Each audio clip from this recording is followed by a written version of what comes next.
12 de noviembre de 1942. Bahía de San Francisco. Mientras un carguero de 14.000 toneladas se deslizaba silenciosamente por las aguas del Pacífico, los alemanes seguían confiando en la lógica que los había guiado desde 1939, hundir más barcos de los que los aliados podían construir. El general Alfred Jodl, estratega del alto mando alemán, llegó a declarar que la guerra logística se ganará en el fondo del Atlántico, no en las fábricas. Esa creencia estaba a punto de hacerse añicos, porque ese barco, el SS Robert E. Peary, se había ensamblado en solo 4 días. Y él no fue la excepción. Fue el comienzo de una serie, una revolución en pleno apogeo.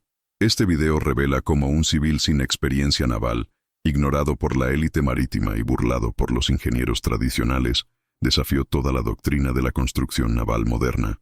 Su nombre, Henry J. Kaiser. Su método, un sistema que sustituyó la tradición por la eficiencia. Su resultado, la multiplicación de barcos a un ritmo que ni siquiera la inteligencia alemana pudo anticipar.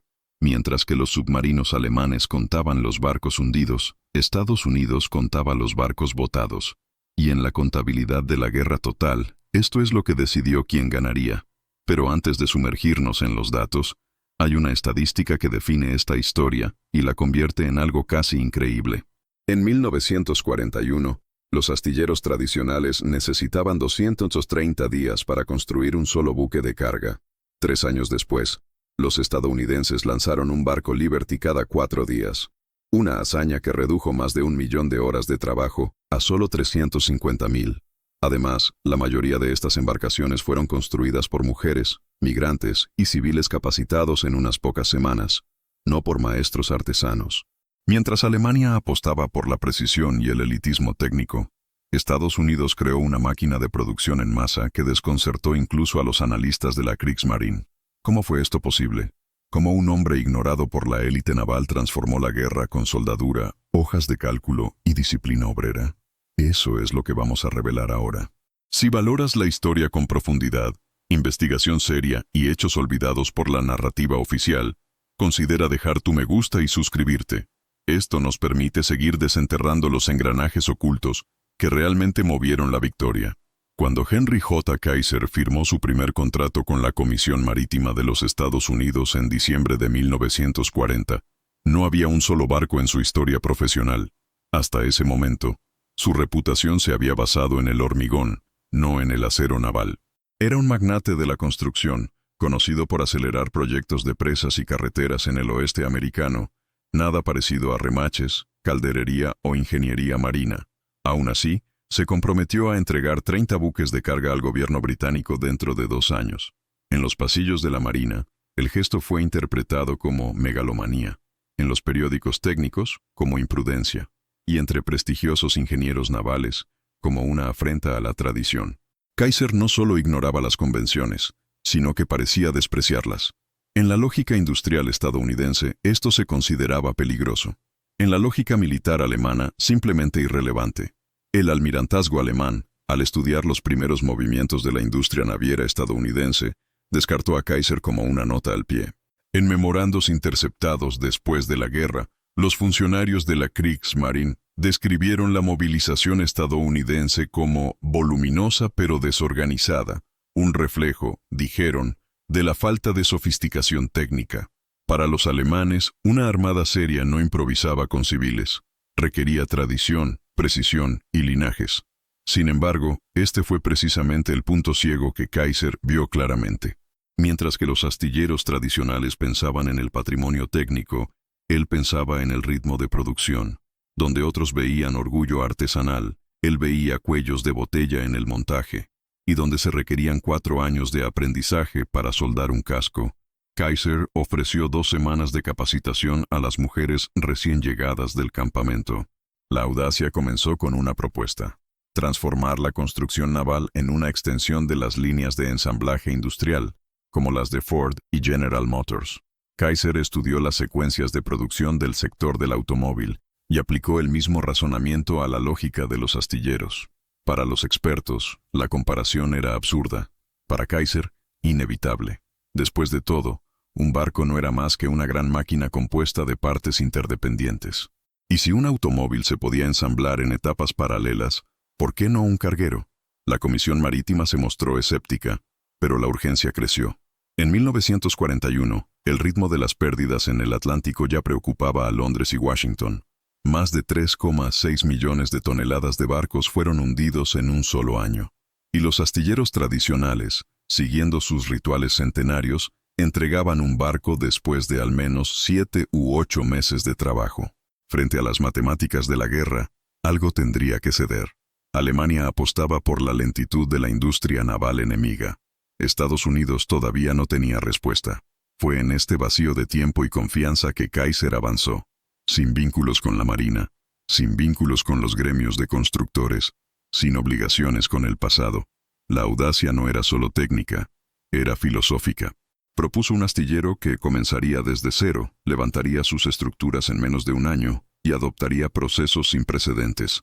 En lugar de remachar, soldadura eléctrica a gran escala.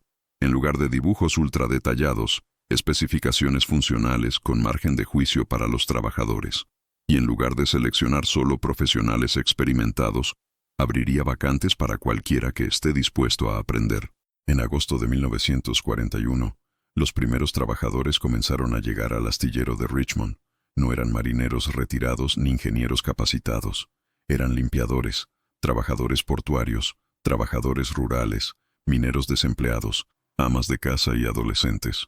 Kaiser ofreció un salario un 20% más alto que el promedio de la industria y una promesa: cualquiera podría ayudar a ganar la guerra. Los centros de entrenamiento se instalaron junto a los astilleros.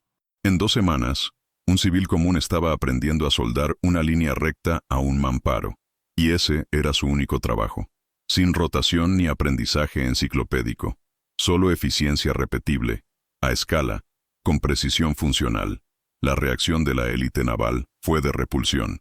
Un informe interno de Todd Shipyards describió la operación de Kaiser como ruidosa, desorganizada y peligrosa. Pero lo que consideraban ruido, otros comenzaron a llamarlo velocidad. Y lo que llamaron desorganización resultó ser una nueva forma de orden, adaptada a la urgencia de la guerra. En menos de 6 meses, los Liberty comenzaron a descarrilarse. Lento, sí. Feo, ciertamente. Pero navegable. Y sobre todo, reemplazable. En 1942, mientras Alemania todavía concentraba sus esfuerzos en barcos sofisticados como cruceros de bolsillo y submarinos tipo 9, Estados Unidos inauguró una nueva unidad de medida: el barco por semana. En Richmond, Portland y Baltimore, el tiempo ya no se cuenta en meses y ahora se cronometra en turnos de 8 horas. En el pico de producción, había 3 barcos al día. La estadística que la inteligencia alemana ignoró y que puede haber costado el control del Atlántico es esta. En 1943, Estados Unidos produjo 7,5 millones de toneladas de barcos mercantes. Alemania, menos de 750,000. Una diferencia de 10 a 1. Si te sorprendieron estos datos, comenta a continuación: la logística gana. La ironía histórica es brutal. Alemania, obsesionada con los detalles y la ingeniería de élite, no fue derrotada por tanques superiores o aviones más rápidos.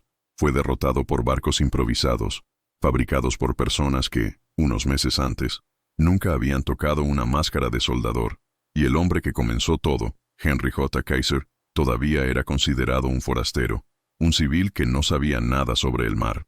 Pero este civil estaba a punto de presentar al mundo la mayor aceleración industrial en la historia naval moderna. Y la siguiente pieza de su revolución ya estaba en marcha. Un astillero que no imitaba a los antiguos, sino que copiaba a Detroit, con áreas de prefabricación, grúas aéreas de 150 toneladas y ferrocarriles interiores. Lo que los ingenieros navales llamaron locura, el mundo pronto lo sabría como estándar. Antes de que Henry Kaiser propusiera un nuevo modelo, la construcción naval estadounidense era un oficio cerrado, casi ritualista, regido por tradiciones heredadas del siglo XIX. La experiencia era un título hereditario. Los aprendices necesitaban 4 años para tocar herramientas sin supervisión y otra década para alcanzar el estatus de maestro. Cada barco siguió un plan detallado al extremo, con márgenes mínimos de adaptación. Los dibujos técnicos tenían miles de páginas y el remachado era el método dominante. Una técnica que, aunque robusta, Requería un sincronismo absoluto entre equipos altamente capacitados. Para los ingenieros jefes de la época, cualquier desviación de la tradición representaba un riesgo estructural. Después de todo, la precisión no era solo un valor, era un dogma. Y contra el dogma, la innovación suena a herejía. El remachado, el núcleo de la construcción naval, desde el siglo XVIII, era un arte en sí mismo. Consistía en calentar pasadores metálicos hasta que quedaran incandescentes y martillarlos, con un ritmo casi musical, para unir placas de acero. Un buen remachador hacía 100 remaches al día. Un barco Liberty, si se construye con métodos tradicionales, requeriría alrededor de 1.000.000. El proceso fue lento, ruidoso y requirió coordinación entre varios equipos durante meses. Incluso con márgenes estrechos, los grandes astilleros prefirieron mantener el ritual. La seguridad, dijeron, tenía el control absoluto. La idea de abandonar los remaches para soldar era, para muchos, impensable. Esta fidelidad a la precisión fue precisamente lo que impidió que los astilleros tradicionales respondieran al desafío de la guerra moderna. En 1941, los submarinos operaban con casi total libertad en el Atlántico Norte. Cada mes traía informes de convoyes diezmados, suministros destruidos y la pregunta inevitable: ¿cuánto tiempo podrían resistir los aliados? En Washington, la Comisión Marítima contó las pérdidas, pero no vio soluciones inmediatas. Incluso con el esfuerzo de movilización nacional iniciado por Roosevelt, la respuesta de los astilleros siguió siendo lenta. Las instalaciones eran antiguas, adaptadas a tiempos de paz. La estructura de la fábrica siguió un flujo lineal. Primero la quilla, luego el casco, luego las secciones internas, siempre en secuencia, y sobre todo, dependiente de una mano de obra altamente especializada, limitada en número y ya saturada. Los informes internos de la Marina reconocieron el riesgo. En un memorándum de marzo de 1941, el vicealmirante Emory Land escribió: incluso duplicando la capacidad de los astilleros actuales, no lograremos el reabastecimiento mínimo requerido por los planes logísticos del Atlántico. La estimación oficial era de 230 días, en promedio, para construir un barco mercante convencional. La guerra requirió cientos. El sistema ofrecía docenas. El colapso era solo cuestión de tiempo. Incluso frente a estos signos, persistió la ortodoxia técnica. Cuando Kaiser propuso un enfoque basado en la prefabricación, la soldadura eléctrica y los equipos no especializados, la reacción fue de burla. El ingeniero marino de Bethlehem Steel, John Riley, escribió en su informe confidencial después de visitar el astillero de Kaiser: las áreas de prefabricación son excesivamente amplias, el uso de grúas pesadas es innecesario, los flujos de ensamblaje son demasiado cortos. Kaiser violó todos los principios conocidos de eficiencia. Lo que Riley no se dio cuenta, o no admitió, fue que los principios que defendía ya estaban obsoletos. La guerra había cambiado la ecuación. El tiempo se había vuelto más valioso que la simetría. Al otro lado del Atlántico, la inteligencia naval alemana leía con desdén los boletines estadounidenses sobre la nueva ola industrial de la costa oeste. En los análisis del almirantazgo, Estados Unidos tenía una gran capacidad de fabricación, pero estaba atrapado por la lentitud natural de sus estructuras industriales fragmentadas. Tienen acero, tienen máquinas, pero no tienen disciplina de guerra, señaló un oficial de la Kriegsmarine en junio de 1941. El error de este análisis estaba en lo que no veía: la ruptura. Henry Kaiser vio que el problema de la industria naviera no era técnico, sino organizativo. La obsesión por la perfección lo había ralentizado. La sacralización de la experiencia bloqueó el entrenamiento masivo. La lógica de los astilleros parecía más preocupada por proteger el estatus de los ingenieros que por satisfacer la urgencia estratégica. Estados Unidos necesitaba barcos, no monumentos flotantes. Y fue en esta fisura cultural donde Kaiser encontró espacio para desplegar su modelo. No quería renovar los viejos astilleros, quería construir uno nuevo desde cero. Su plan era claro: fundar instalaciones en tierras vírgenes, con un flujo de fábricas diseñado para la guerra, no para el prestigio. Y más, reemplace los procesos lineales con ensamblaje paralelo. Construya secciones enteras simultáneamente, en ubicaciones separadas, y luego unfíquelas en rieles y grúas. Una idea simple, inspirada en la industria del automóvil, pero considerada poco práctica por los veteranos del acero naval. La crítica central contra Kaiser fue siempre la misma: los barcos no son automóviles. Pero esta máxima, repetida como un mandamiento, ignoraba una cruda verdad de la guerra moderna. El enemigo no esperaría las líneas de tiempo del pasado. El almirantazgo británico ya estaba advirtiendo. Por cada 10 barcos hundidos, solo 2 estaban siendo reemplazados. La ecuación era clara. El Atlántico se perdería si los métodos no cambiaban. La ironía es que los ingenieros marinos siguieron refinando los mismos procesos, mientras la primera línea pedía a gritos volumen. La guerra impulsó barcos que flotaran, transportaran, resistieran, no que ganaran premios de simetría. Y mientras tanto, en la parte trasera de Richmond, se estaba moldeando un nuevo tipo de barco. Soldado, no remachado, montado, no esculpido, sencillo, funcional y, sobre todo, rápido. La siguiente fase de la revolución comenzaría con la primera Libertad de Kaiser, un barco que, al tocar el agua, no solo traería carga, sino que traería una frase silenciosa a la tradición. El tiempo de la perfección había terminado, el tiempo de la velocidad había comenzado, y en los próximos meses, la definición misma de imposible se redibujaría con soldadura eléctrica. El verdadero avance técnico del programa Liberty comenzó con una chispa, tanto literal como simbólica.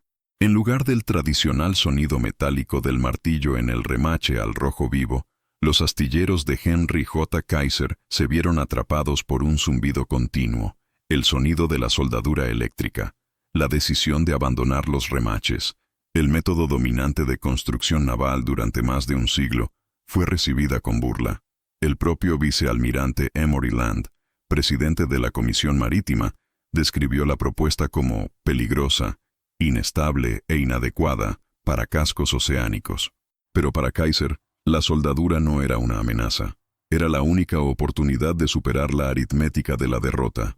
El remachado requería sincronía entre equipos especializados y tiempo, exactamente lo que la guerra no permitía. La soldadura eléctrica, por otro lado, podría enseñarse en semanas, operarse con precisión repetitiva, estandarizarse y replicarse en masa. Fue, en esencia, la clave para convertir los astilleros en fábricas. El ímpetu para este cambio provino del ingeniero jefe de Kaiser, Clay Bedford. En febrero de 1941, Bedford visitó las instalaciones de Ford en Detroit. Allí, observó cómo la línea de ensamblaje producía un chasis de automóvil cada 50 segundos. Cada trabajador repitió un gesto simple pero milimétricamente coordinado. La imagen quedó grabada en su mente. De vuelta en California, presentó la propuesta a la Junta de Ingenieros Civiles de Kaiser. Podemos ensamblar barcos como se ensamblan automóviles, por secciones, con patrón, con ritmo. La idea, aunque revolucionaria, era terriblemente lógica.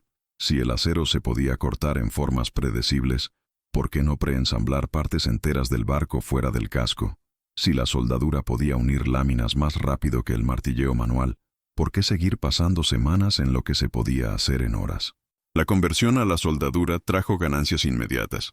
Donde un equipo tradicional instalaba 100 remaches al día, un equipo de soldadores moderadamente capacitado hacía el equivalente en 4 horas. Más que eso, la soldadura permitió unir placas sin superponerse, reduciendo el peso, eliminando los puntos de fuga y acelerando las pruebas de estanqueidad. Las primeras pruebas se llevaron a cabo con cascos parciales.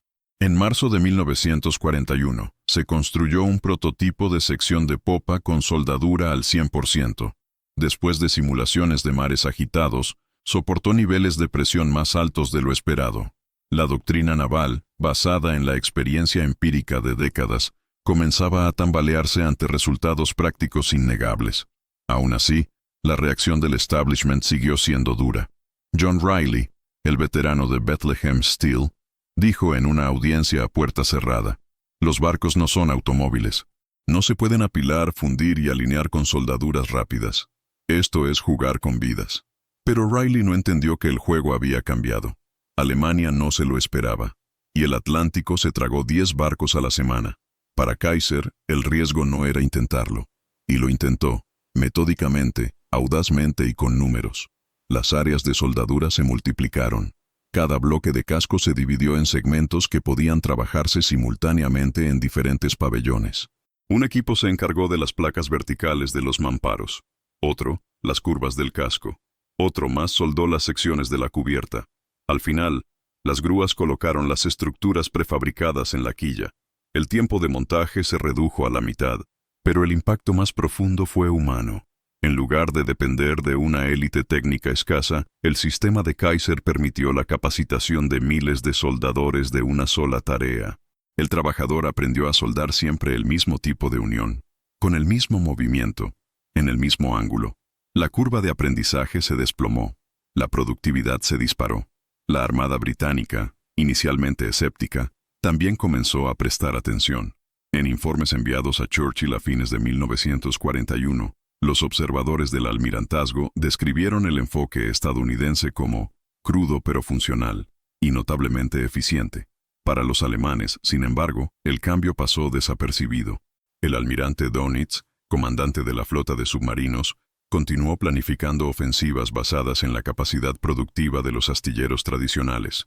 En una reunión de estrategia de enero de 1942, declaró: Estados Unidos necesitará de 6 a 8 meses para reemplazar todos los barcos perdidos. Nuestro papel es hundirnos más rápido de lo que ellos construyen. Dönitz no sabía, o no quería creer, que en Richmond se estaba cronometrando un nuevo tiempo, el barco por semana. En octubre de ese año, los primeros resultados comenzaron a circular como rumores. Se había ensamblado un carguero completo en menos de 30 días. En noviembre, otro récord, 17 días. Los periódicos comenzaron a informar sobre el fenómeno. Lo que una vez fue una broma interna sobre barcos civiles improvisados, ahora comenzaba a aparecer una ruptura de la lógica tradicional. Lo fascinante estaba muriendo, y con ella, la creencia de que la guerra se ganaría con la experiencia acumulada. Lo que los ingenieros llamaron riesgo, el tiempo llamó solución. La soldadura, como concepto, no era nueva, pero su aplicación a gran escala, con un control de calidad simplificado y un entrenamiento base acelerado, representó una reingeniería total de la construcción naval. No solo aceleró el montaje, sino que democratizó el oficio. A fines de 1942, más de 40.000 civiles habían sido entrenados como soldadores en los astilleros Kaiser, y entre ellos, más de un tercio eran mujeres. Era un ejército nuevo, forjado no en escuelas técnicas, sino en líneas de producción. No llevaban apellidos tradicionales ni diplomas de la Marina. Llevaban antorchas, precisión y prisa. La reacción de los astilleros competidores era inevitable. Primero, silencio. Luego, la desgana. Finalmente, copia. La Comisión Marítima, convencida por la avalancha de resultados, determinó que los nuevos contratos priorizarían a los astilleros que adoptaran la soldadura y la prefabricación. Lo que era un experimento marginal, ahora se convirtió en política estatal. El impacto fue abrumador. La construcción promedio de un Liberty se redujo de 230 a 70 días en un año. Pero Kaiser no estaba satisfecho. El siguiente objetivo era aún más audaz: demostrar que era posible construir un barco completo, desde la quilla hasta el lanzamiento, en menos de 5 días. Y lo que parecía un truco publicitario, se convertiría, a los ojos del almirantazgo, en la mayor humillación técnica en la historia de la construcción naval. El nombre del barco, SS Robert E. Peary. Tiempo de montaje, 4 días, 15 horas y 29 minutos. Y para Alemania, este número aún no existía, pero estaba a punto de cruzar el Atlántico. En el extremo occidental de la bahía de San Francisco, donde anteriormente solo había pantanos, apareció algo que no parecía un astillero. En Richmond, California, Henry J. Kaiser no solo construyó un astillero naval, sino que diseñó una fábrica de barcos.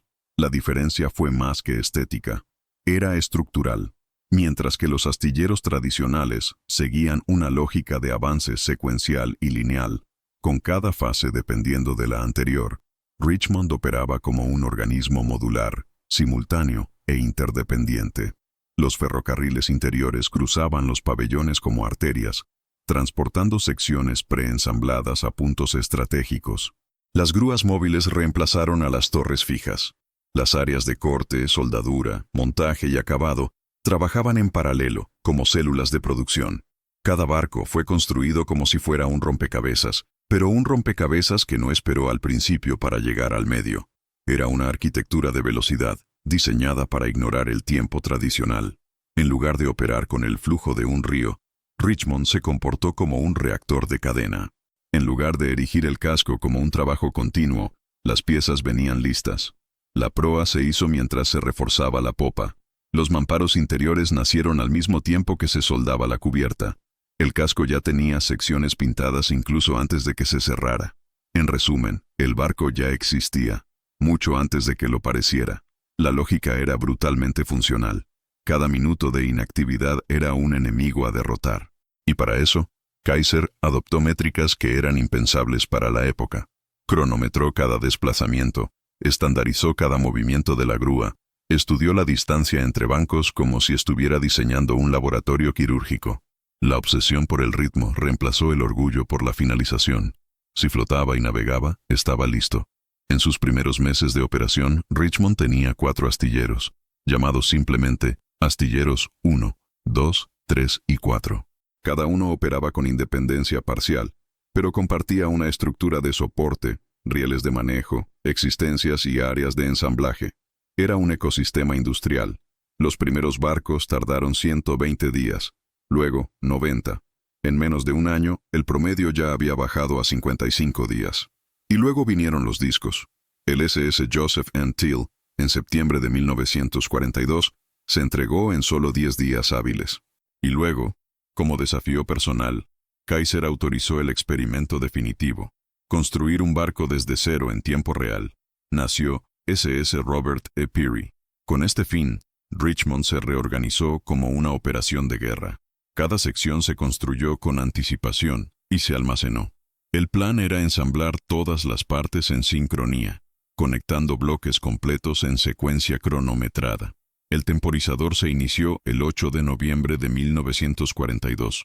Las grúas depositaron secciones completas en puntos premarcados. Los soldadores operaban en 3 turnos. Los supervisores cronometraron no solo los días, sino también los minutos. Peary fue liberado el 12 de noviembre, después de 4 días, 15 horas y 29 minutos. Para la prensa, fue un milagro. Para Kaiser, fue solo una demostración.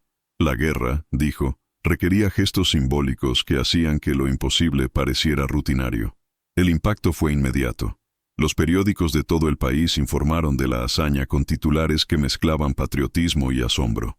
La Marina, una vez reacia, comenzó a enviar ingenieros para estudiar el modelo Richmond, y los astilleros tradicionales, los mismos que llamaron al proyecto un juego de diletantes, comenzaron a adaptar sus planes.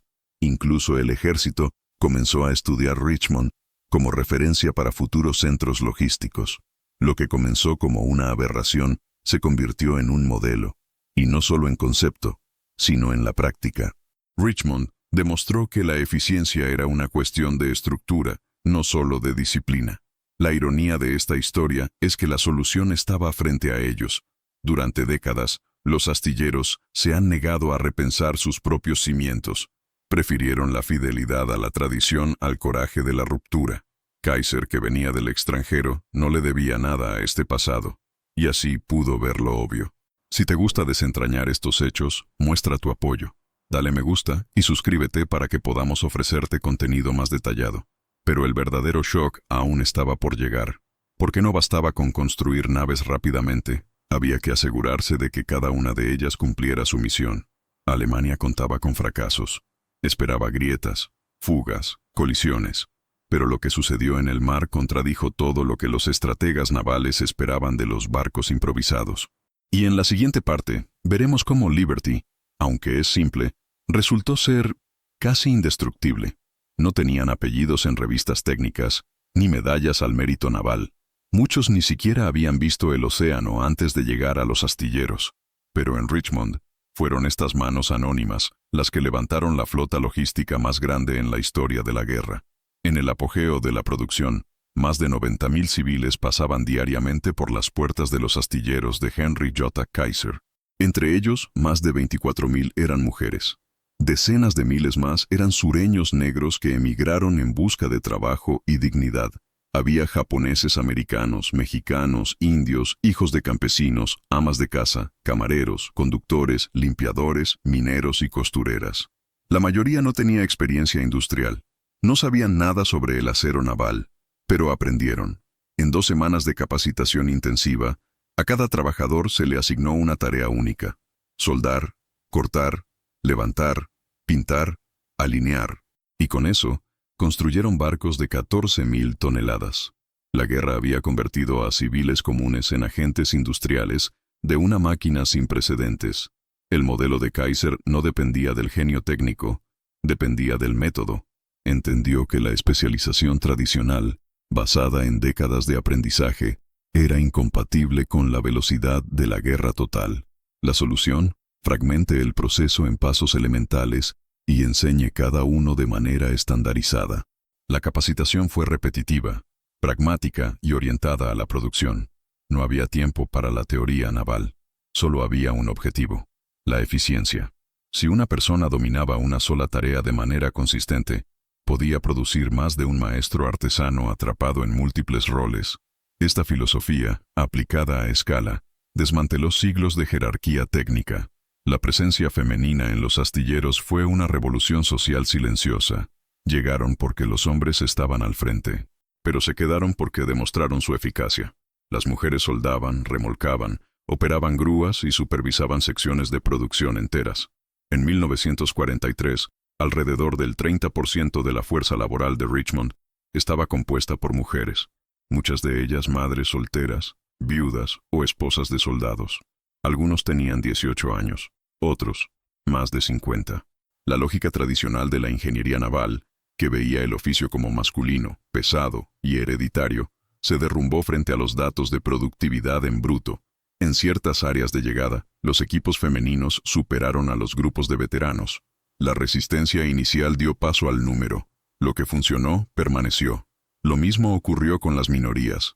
En un país todavía segregado por leyes y costumbres, los astilleros de Kaiser operaban con una especie de pragmatismo inclusivo.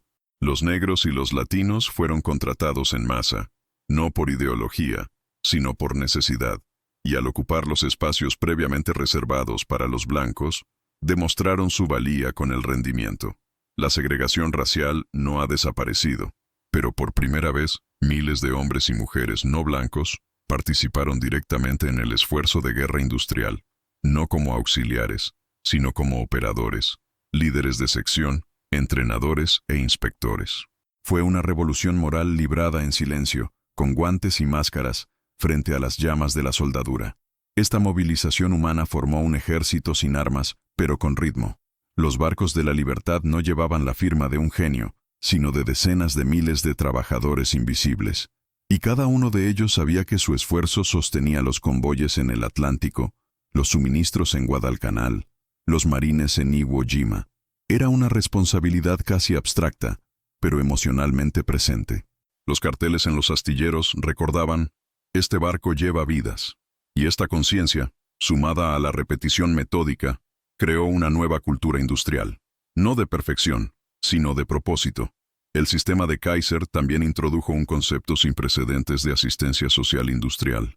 Con los salarios y el volumen de trabajo, llegaron guarderías, centros médicos, comedores subsidiados, programas de alfabetización e incluso viviendas asequibles cerca de las plantas. Entendió que un trabajador sano y alimentado con una familia asistida era un trabajador más productivo. Era un capitalismo funcional aliado a la logística de la guerra. Y funcionó. La tasa de ausentismo en Richmond fue una de las más bajas entre los astilleros del país.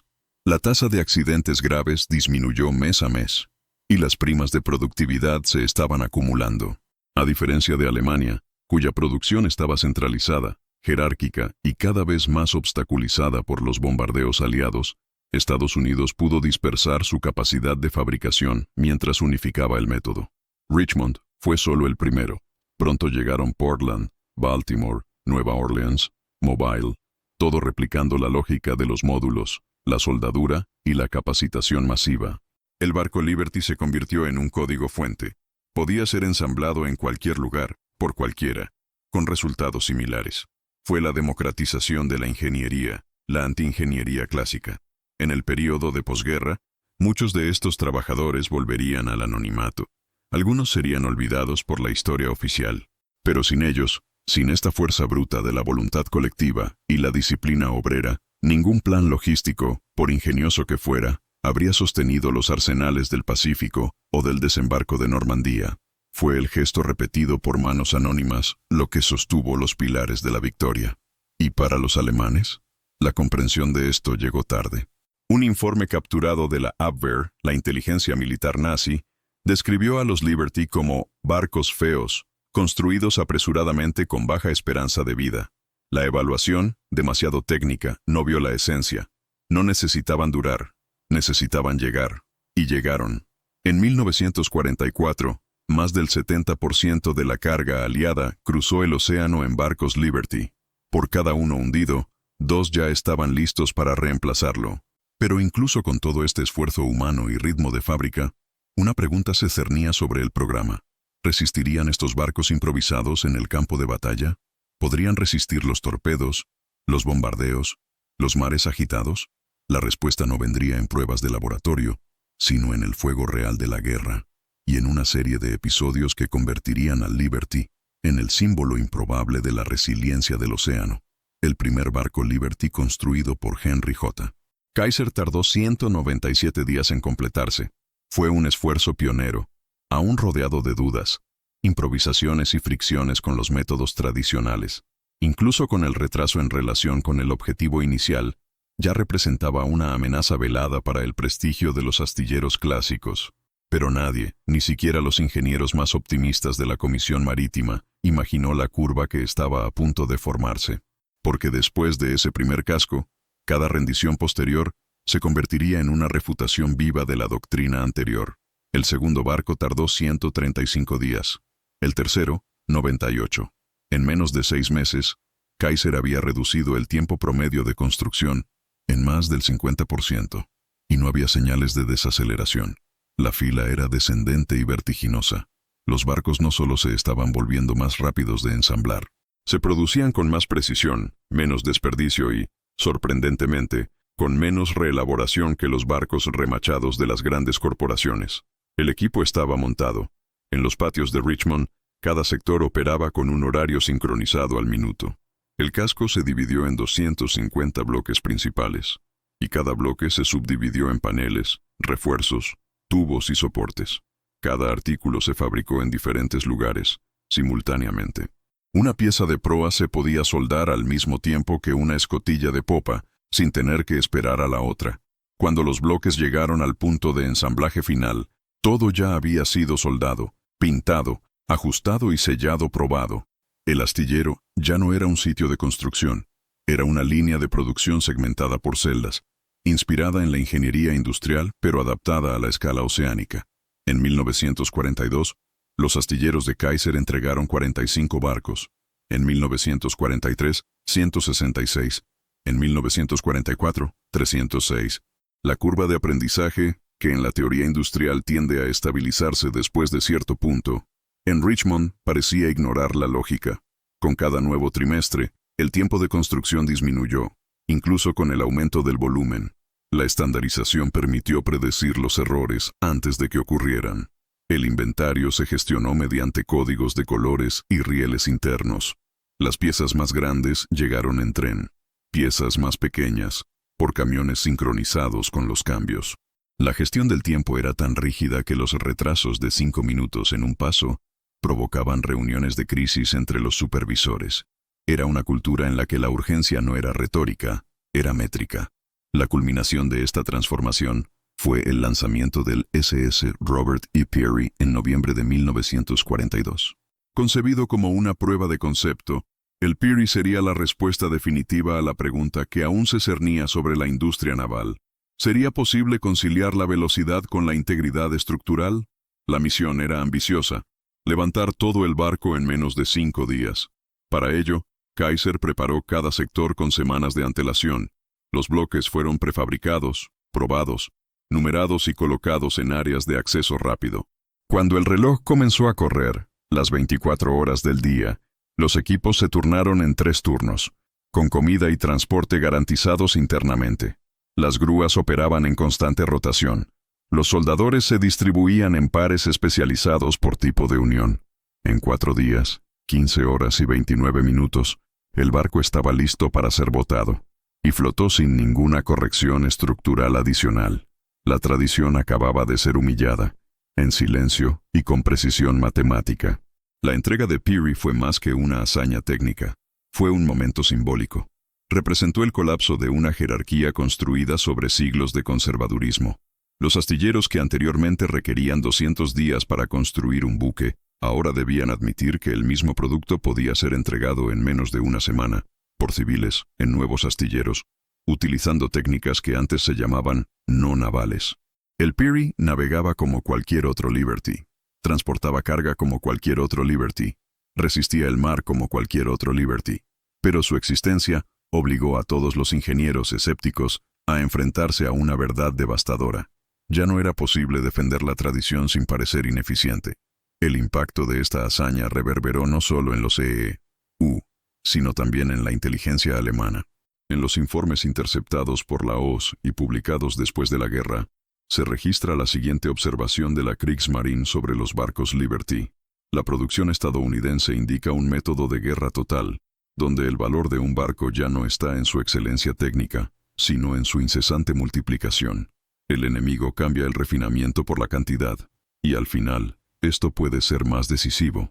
La frase, todavía marcada por el desprecio técnico, revela algo más profundo, el comienzo de una capitulación ideológica. Alemania, que había apostado todo a una ingeniería refinada, ahora se encontraba acorralada por un enemigo que había convertido lo improbable en un proceso.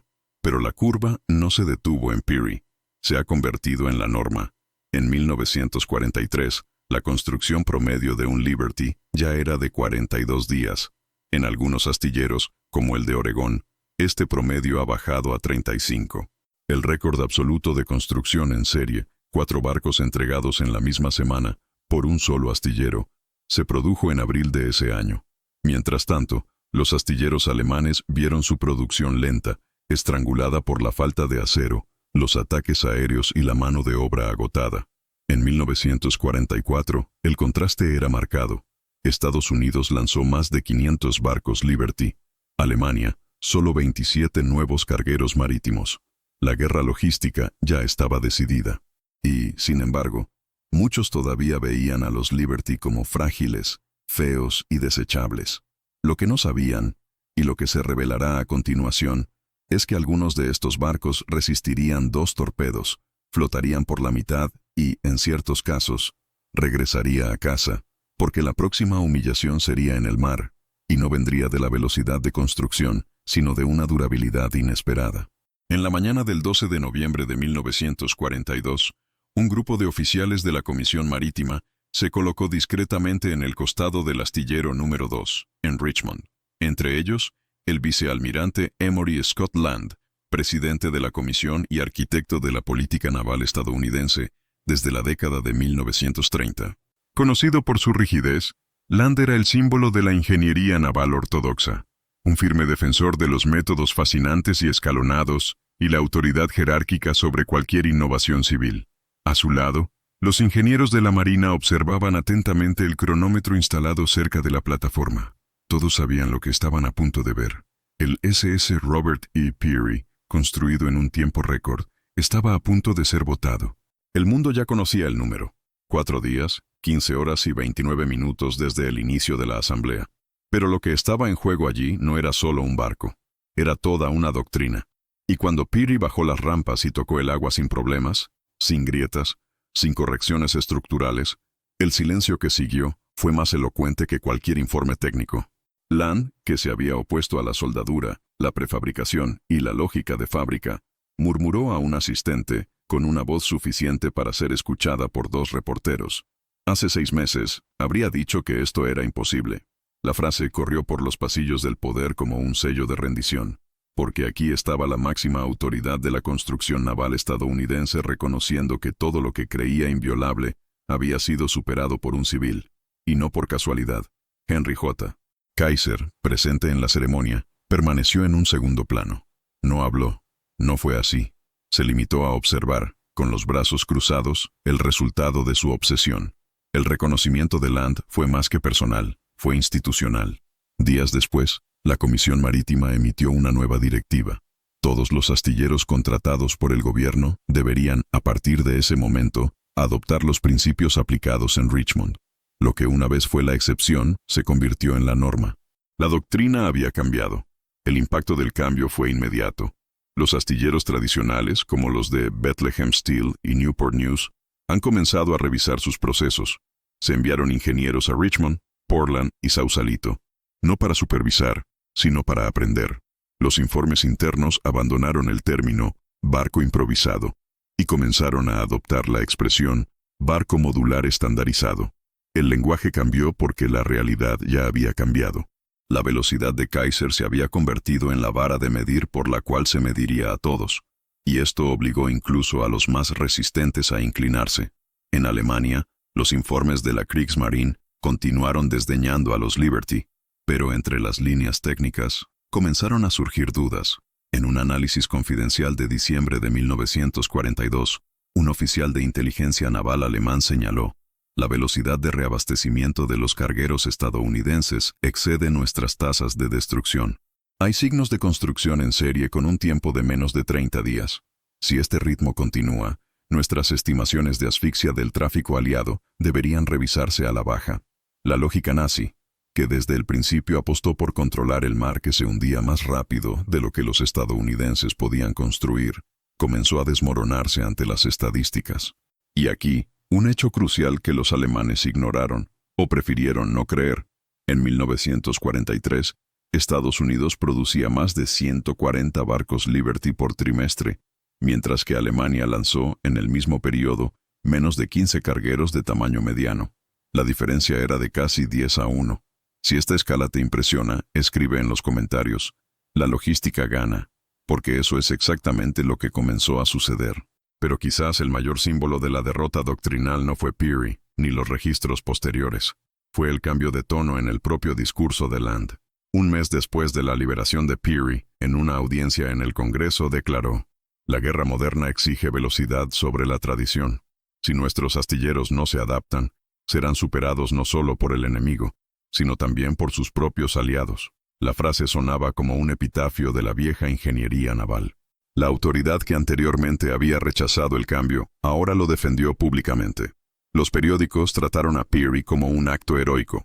Las revistas técnicas, más cautelosas, comenzaron a publicar artículos sobre ingeniería adaptativa y producción justo a tiempo.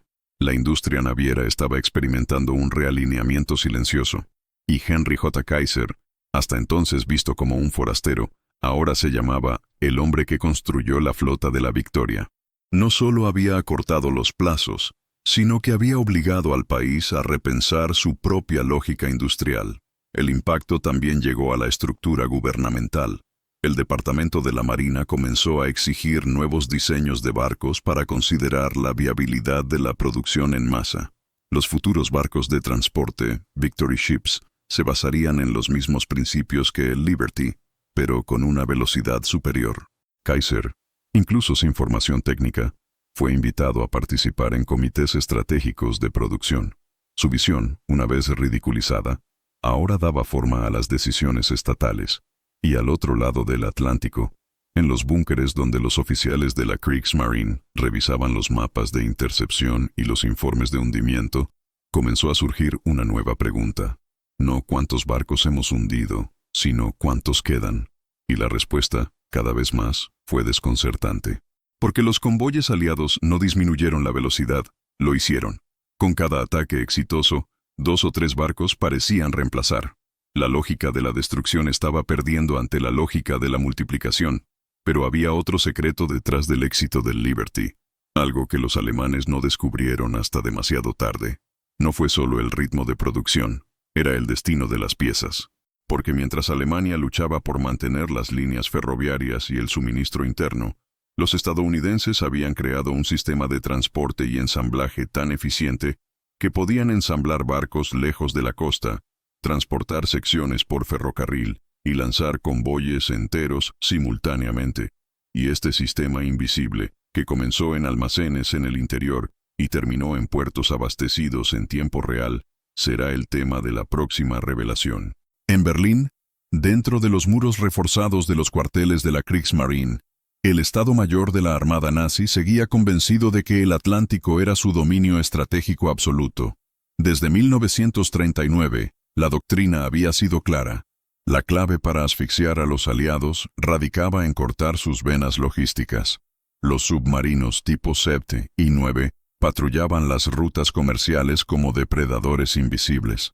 Sus comandantes, entrenados en la creencia de que la industria aliada nunca podría reemplazar las pérdidas tan rápido como los torpedos hundían cargueros.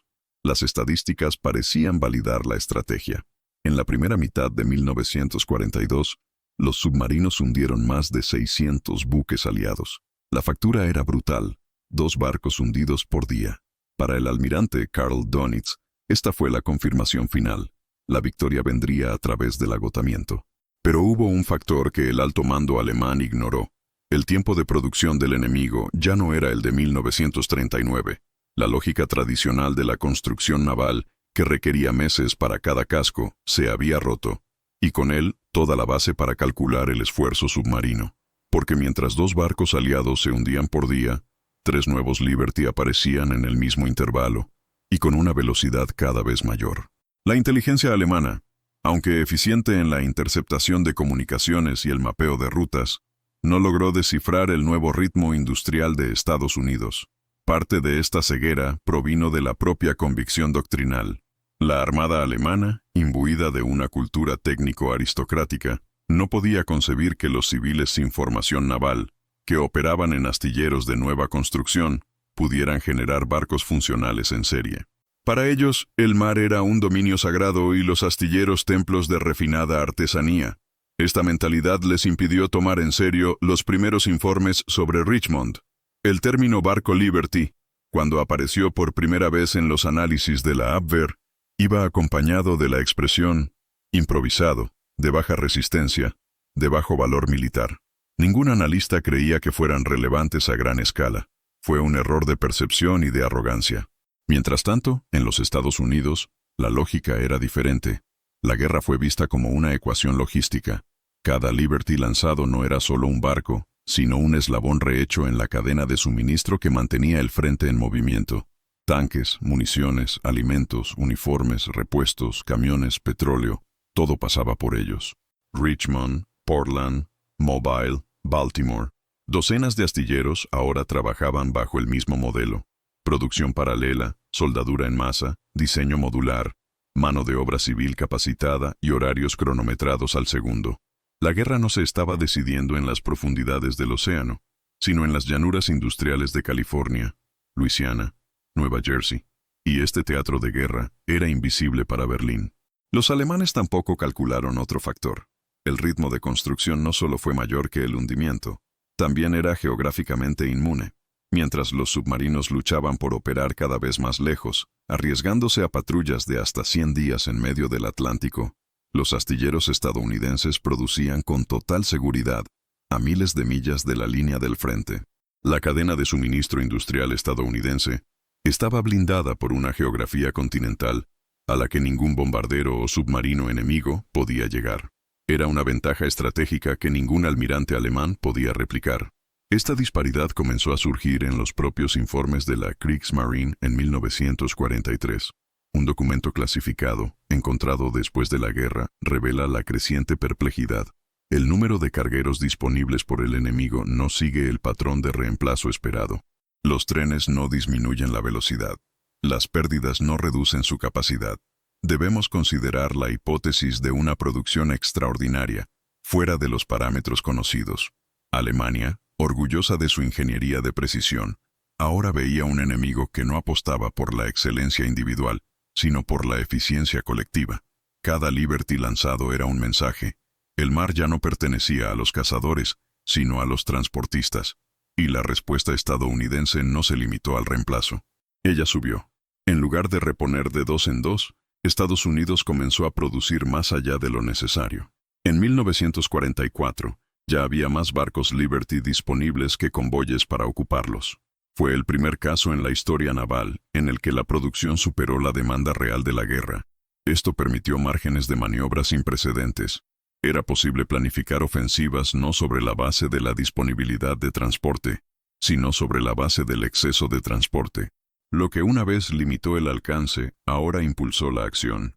Y esto se ha convertido en una doctrina aliada. La ironía histórica es brutal. La estrategia de Dönitz, basada en asfixiar los suministros aliados, terminó acelerando la revolución industrial estadounidense. Los torpedos no rompieron la línea de suministro, sino que forzaron su multiplicación. Los trenes no han desaparecido, se han vuelto más frecuentes. Y los Liberty, tratados con desprecio, se convirtieron en el símbolo del colapso de toda una doctrina naval. Un barco simple, sin refinamiento, sin gloria individual, pero capaz de existir en masa. Fue este anonimato multiplicado lo que derrotó el orgullo selectivo. Y aquí hay un dato que resume el abismo estratégico. En 1943, los Liberty transportaron más de 62 millones de toneladas de carga militar, mientras que Alemania, en todo el año, construyó menos de 3 millones de toneladas en nuevos barcos de apoyo. La guerra logística no solo se ganó, estaba destrozada. El océano, una vez el territorio del terror invisible, ahora estaba dominado por la repetición visible de la producción. Si esto te sorprendió, escribe en los comentarios. Increíble. Pero todavía había un factor oculto y poco explorado que completaba esta ecuación de dominio. Un factor que los alemanes nunca imaginaron. Los barcos Liberty no solo llegaron, sino que también regresaron. Muchos regresaron dañados, sí, pero regresaron. Y en lugar de ser desechados, fueron reparados en semanas, mejorados, reforzados y devueltos a la línea. La durabilidad y reciclabilidad de estos barcos se convertiría en el próximo espantapájaros de la ingeniería militar. Y de eso hablaremos a continuación. Cómo el Liberty, incluso herido, se negó a hundirse. Cuando el SS Robert E. Peary fue lanzado al mar en menos de 5 días, la incredulidad entre los ingenieros tradicionales rayaba en la desesperación. Lo que comenzó como escepticismo ahora se convirtió en una crisis existencial.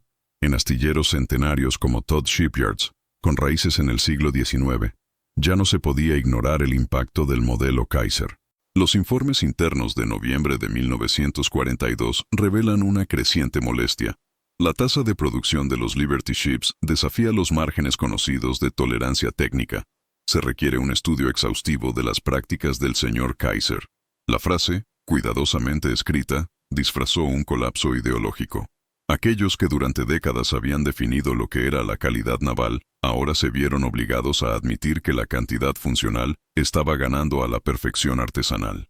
La New York Shipbuilding Corporation, una de las joyas de la ingeniería naval estadounidense, comenzó a enviar delegaciones técnicas a Richmond y Portland. El objetivo era claro: entender cómo un empresario de la construcción, sin antecedentes navales, había duplicado los tiempos promedio de entrega y aún mantenía una integridad estructural aceptable. Los ingenieros que alguna vez se burlaron de la soldadura comenzaron a estudiar su aplicación en bloques modulares.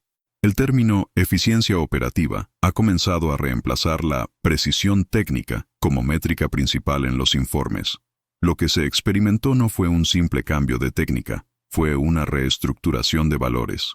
En una conferencia interna de ingeniería celebrada en enero de 1943, el jefe de producción de Todd, Charles F. Winslow, hizo una declaración que reverberaría en toda la industria. Nuestros modelos de excelencia ya no son compatibles con tiempos de guerra. La producción de suficiente, entregada rápidamente, es más valiosa que la excelente entregada tarde. Fue la abdicación formal de la vieja doctrina. Un reconocimiento de que lo que importaba ya no era el detalle, sino el ritmo. Lo suficientemente funcional se convirtió en el nuevo ideal. Y esta inversión agitó el alma de los astilleros. Las facultades de ingeniería marina han comenzado a revisar sus planes de estudio. El remachado, antes tratado como un arte, comenzó a presentarse como una técnica obsoleta. La soldadura, hasta entonces un recurso de segunda categoría, estaba ganando protagonismo en disciplinas y laboratorios. Los manuales técnicos, actualizados en 1943, dedicaban capítulos enteros a la lógica de la prefabricación. Por primera vez, los futuros ingenieros fueron entrenados no para perfeccionar barcos individuales, sino para estandarizar miles. La cultura del mejor barco ha sido reemplazada por la cultura del barco replicable. Y con eso, se rediseñó el papel del ingeniero, de artesano técnico a gerente de flujo de producción. El colapso ideológico ha llegado incluso al campo simbólico. Antes, los ingenieros navales eran figuras casi sacerdotales, dueños del conocimiento, guardianes de la seguridad en el mar. Con Kaiser, este poder se descentralizó. El ingeniero jefe de Richmond, Clay Bedford, se convirtió en el nuevo ícono de la industria, sin aura, sin formalidad, pero con una notable capacidad para transformar los flujos industriales en resultados navales. No diseñó cascos revolucionarios, organizó líneas que produjeron suficientes cascos, en el tiempo suficiente, para abastecer una guerra mundial. El pragmatismo había ganado, y esto afectó el orgullo. Muchos ingenieros de formación han visto sus contribuciones anteriores reemplazadas por listas de verificación y hojas de trabajo de programación. La creatividad, una vez fomentada, ha llegado a ser vista como una desviación del estándar. La estandarización impuso una disciplina brutal. Todas las soldaduras eran iguales, cada articulación idéntica, cada pieza de acero suministrada con antelación. El margen para la brillantez técnica individual desapareció en favor de la previsibilidad. Y aunque esto molestó a muchos, también ahorró tiempo, recursos y vidas. En el campo de la producción, los resultados fueron innegables. La estandarización permitió la centralización de las compras, la reducción de desperdicios, la rápida capacitación de la mano de obra y el fácil mantenimiento en el campo. Un Liberty construido en Portland podría tener piezas reemplazadas por repuestos fabricados en Baltimore. El motor de un barco en Richmond seguía las mismas especificaciones que los motores entregados en Nueva Orleans. Fue la guerra transformada en un catálogo, y el ingeniero que entendió esto prosperó. Lo que resistió, desapareció. Los astilleros que se adaptaron cosecharon las recompensas. Todd Shipyards, después de revisar sus operaciones, pudo reducir el tiempo promedio de construcción de 185 días a 78. Newport News, que alguna vez fue un defensor del remachado hasta el último perno, convirtió 3 de sus patios a soldadura modular en 1943, y la propia Armada, presionada por las cifras de la Comisión Marítima, comenzó a contratar ingenieros civiles con experiencia en grandes obras, no necesariamente en barcos. La guerra había cambiado el perfil de los que decidían. Este cambio generó fracturas internas, pero también victorias externas. Los convoyes aliados ahora navegaban regularmente, abastecían los frentes de batalla a un ritmo predecible y permitían operaciones que antes parecían inviables.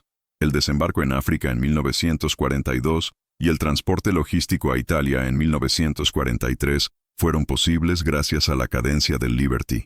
Cada buque entregado representaba no solo acero, sino la consolidación de una nueva ideología industrial, velocidad controlada, y eso era lo que Alemania no entendía. En una carta privada fechada en febrero de 1943, interceptada después de la guerra, un oficial técnico alemán escribe: «Los estadounidenses no saben cómo construir barcos, pero construyen tantos, tan rápido, que no necesitan aprender. Es una táctica de ignorancia deliberada, pero funcional». La frase, todavía cargada de desprecio, expone la frustración frente a un enemigo que cambió el conocimiento por la escala, y ganó, porque al final, ya no se trataba de saber construir mejor, se trataba de entregar primero. Y todavía había una última humillación al acecho, porque no era suficiente ver a los barcos Liberty superar los viejos estándares. La verdadera derrota para los ingenieros tradicionales llegaría cuando lo que parecía ser improvisación se convirtiera en modelo de exportación, un modelo que otras naciones aliadas adoptarían, replicarían y estandarizarían como norma de guerra. Y este cambio global, que comenzaría en el Pacífico, sería el siguiente capítulo de esa revolución. Lo que comenzó como un experimento en Richmond se convirtió rápidamente en un estándar no negociable. En menos de 6 meses después del lanzamiento del SS Robert E. Peary, la Comisión Marítima de los Estados Unidos comenzó la replicación sistemática del modelo Kaiser en todos los astilleros adjuntos al programa Liberty. De los 18 principales astilleros que operan bajo contrato federal, 17 han adoptado completamente los principios de ensamblaje modular, soldadura en serie, estandarización de componentes y flujos de construcción paralela. El proceso no fue solo técnico, fue organizativo. Se creó una red nacional de transferencia de conocimientos, que conectaba fábricas en Oregón, Texas, Nueva York, Luisiana y Alabama. Se enviaron ingenieros de Richmond como consultores para supervisar la transición. El manual técnico se convirtió en la Biblia. Lo que antes era innovación se ha convertido en protocolo. En la costa este, donde los astilleros aún operaban bajo la lógica de la tradición, el cambio llegó con resistencia y alivio. En Camden, Nueva Jersey, los gerentes de construcción naval de Nueva York recibieron instrucciones de desmantelar sectores enteros de remachado y convertirlos en líneas de soldadura automatizadas. En Baltimore, las grúas se reorganizaron para cumplir con los diseños modulares. La producción de piezas comenzó a realizarse lejos del agua, en fábricas interiores, y las secciones completas llegaron en tren para su montaje final en el muelle.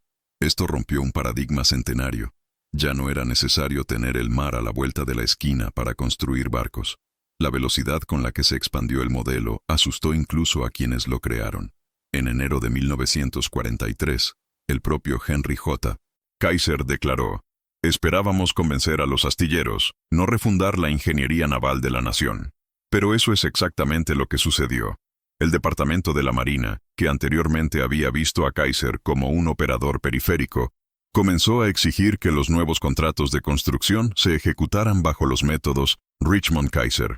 La estandarización afectó no solo la construcción, sino también el diseño.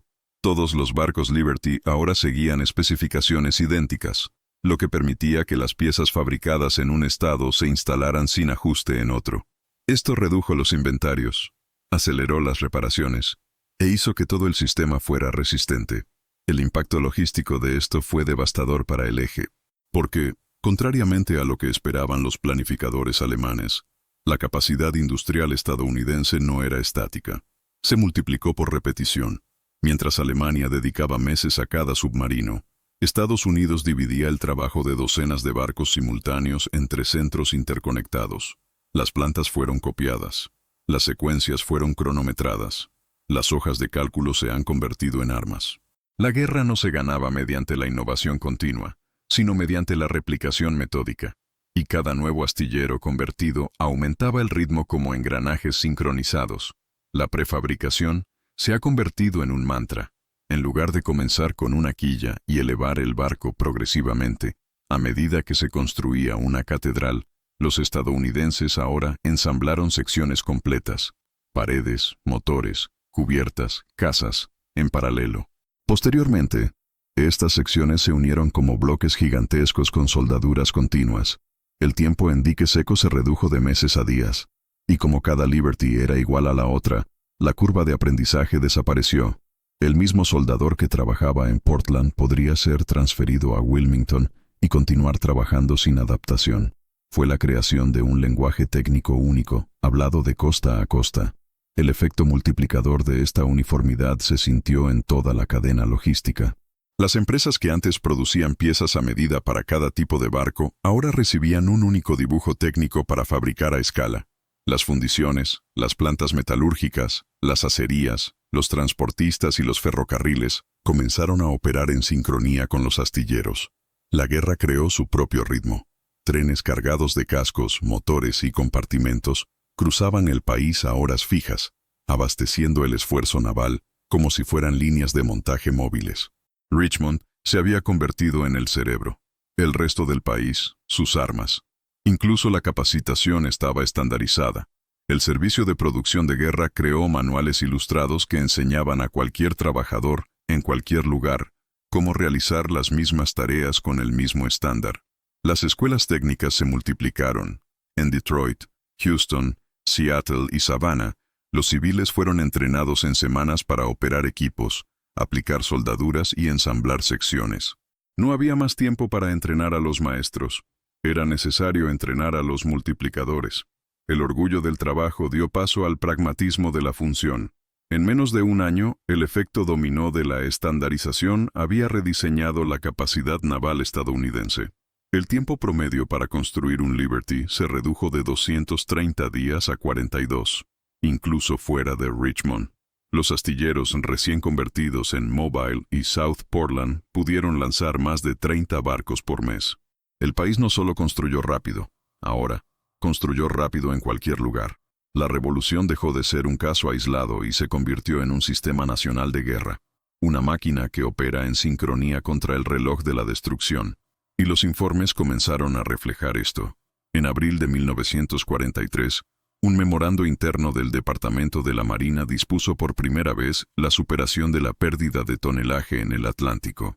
Por primera vez desde que comenzó la guerra, el flujo de suministros superó constantemente la capacidad alemana de destrucción, y esto solo fue posible porque 18 astilleros, antes independientes y divergentes, ahora operaban como réplicas de la misma lógica. La doctrina del Kaiser había escapado a su origen y ahora estaba moviendo al país. Pero todavía había una lección que no aprendí, porque, incluso con toda esta replicación interna, el impacto de las libertades comenzó a cruzar fronteras. Otros países aliados, el Reino Unido, Canadá, la Unión Soviética, ahora querían copias del modelo. Y los barcos de Richmond, una vez desairados, serían enviados a las costas de África, Italia e incluso al Pacífico Sur. La guerra total requería una logística global, y la próxima entrega revelará cómo la doctrina de un civil estadounidense cruzó océanos y convirtió la guerra mundial en una guerra de suministro estadounidense. Entre 1942 y 1945, los astilleros estadounidenses lanzaron exactamente 2.710 barcos Liberty, un promedio de casi 3 por día. 3 barcos completos, con motor, casco, cubierta y capacidad para más de 10.000 toneladas de carga, cada 24 horas. Ya no era una hazaña industrial, fue un fenómeno logístico, un ritmo de producción que ningún enemigo, sin importar cuán decidido o disciplinado fuera, podría mantener. Y ese número, 2.710, fue precisamente lo que Alemania no pudo superar. La doctrina de Dönitz establecía que sería suficiente mantener una tasa de hundimiento constante por encima de la reposición enemiga para forzar la rendición logística, pero el relato alemán estaba equivocado, porque se hizo en base a un mundo que ya no existía. Mientras los submarinos operaban con raciones limitadas, contaban torpedos y meses de espera entre patrullas, los Liberty emergían de las fábricas costeras con una velocidad industrial, casi impersonal, y el resultado fue devastador. Los informes de la Kriegsmarine de 1943 son documentos de creciente frustración. Uno de ellos, enviado al Estado Mayor por un oficial subordinado a Dönitz, dice: la pérdida de cargueros enemigos no altera el flujo de suministros aliados. El tonelaje hundido se compensa en semanas. Esto indica una capacidad de producción a una escala sin precedentes. En la práctica, lo que los alemanes decían era que habían perdido la iniciativa. El arma más letal en los mares, el submarino invisible, estaba siendo anulada por una fábrica, no por un contraataque naval, ni por escoltas de destructores, sino por una estadística despiadada. Los estadounidenses produjeron más rápido de lo que los alemanes destruyeron. Punto. La naturaleza misma del Liberty amplificó esta ventaja. Era barato, simple, estandarizado. Su función no era sobrevivir al torpedo, sino ser reemplazable. El valor estratégico de un barco llegó a medirse no por su armadura, sino por su reemplazo, y esto invirtió toda la lógica de la guerra naval. Cada hundimiento dejó de ser una victoria operativa y se convirtió en una pérdida de tiempo, porque en cuestión de días, el mismo modelo, con la misma capacidad, regresó al mar. El submarino, que alguna vez fue un símbolo del pánico aliado, ahora parecía estar luchando contra una hidra. Se cortó un casco y aparecieron 3 en su lugar. Detengámonos aquí para obtener un dato crudo.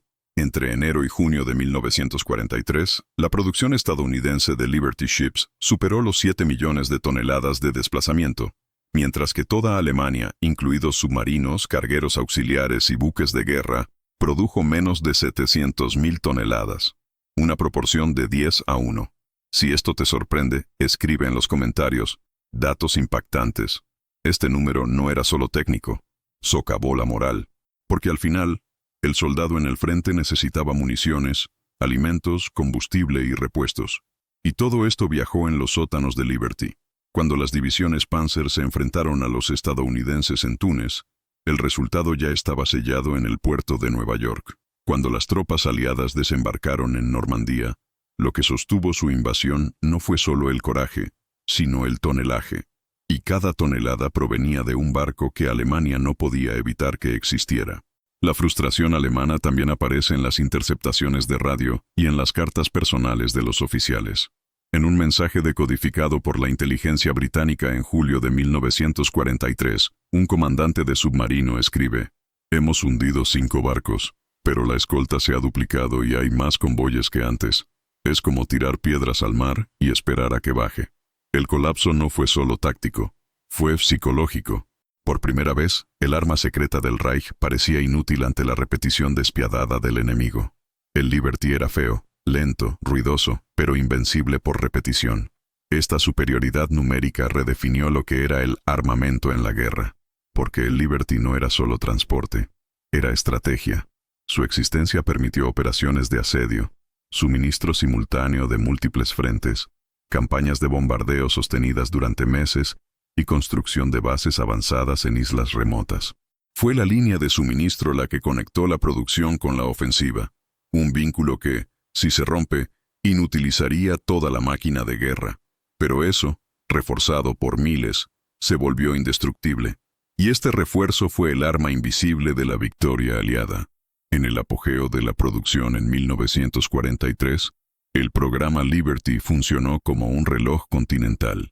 Los astilleros de las costas este y oeste recibieron acero, motores y cables de 48 estados diferentes. Trenes y camiones abastecían las líneas sin interrupción. Cada componente, cada soldadura, cada cronograma de entrega se integró con un sistema de datos, hojas de cálculo, flujos, despachos, que operaba con precisión de fábrica. No era glamoroso, era equipo. Y fue precisamente esta falta de heroísmo lo que lo hizo imbatible.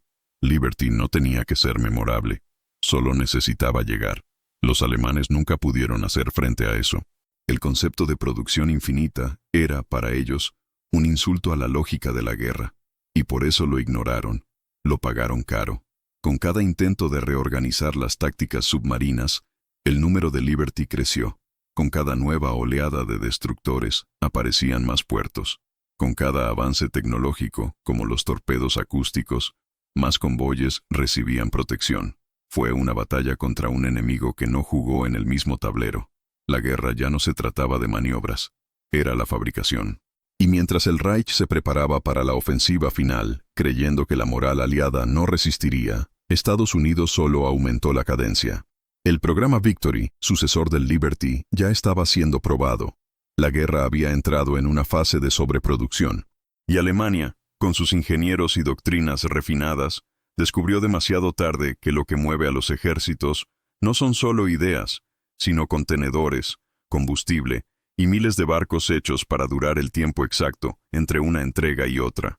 Pero los Liberties todavía tenían una sorpresa que dar, porque algunos de ellos, contrariamente a lo que creían los alemanes, no solo resistieron, sino que regresaron con daños reparados y reforzados, listos para otro ciclo.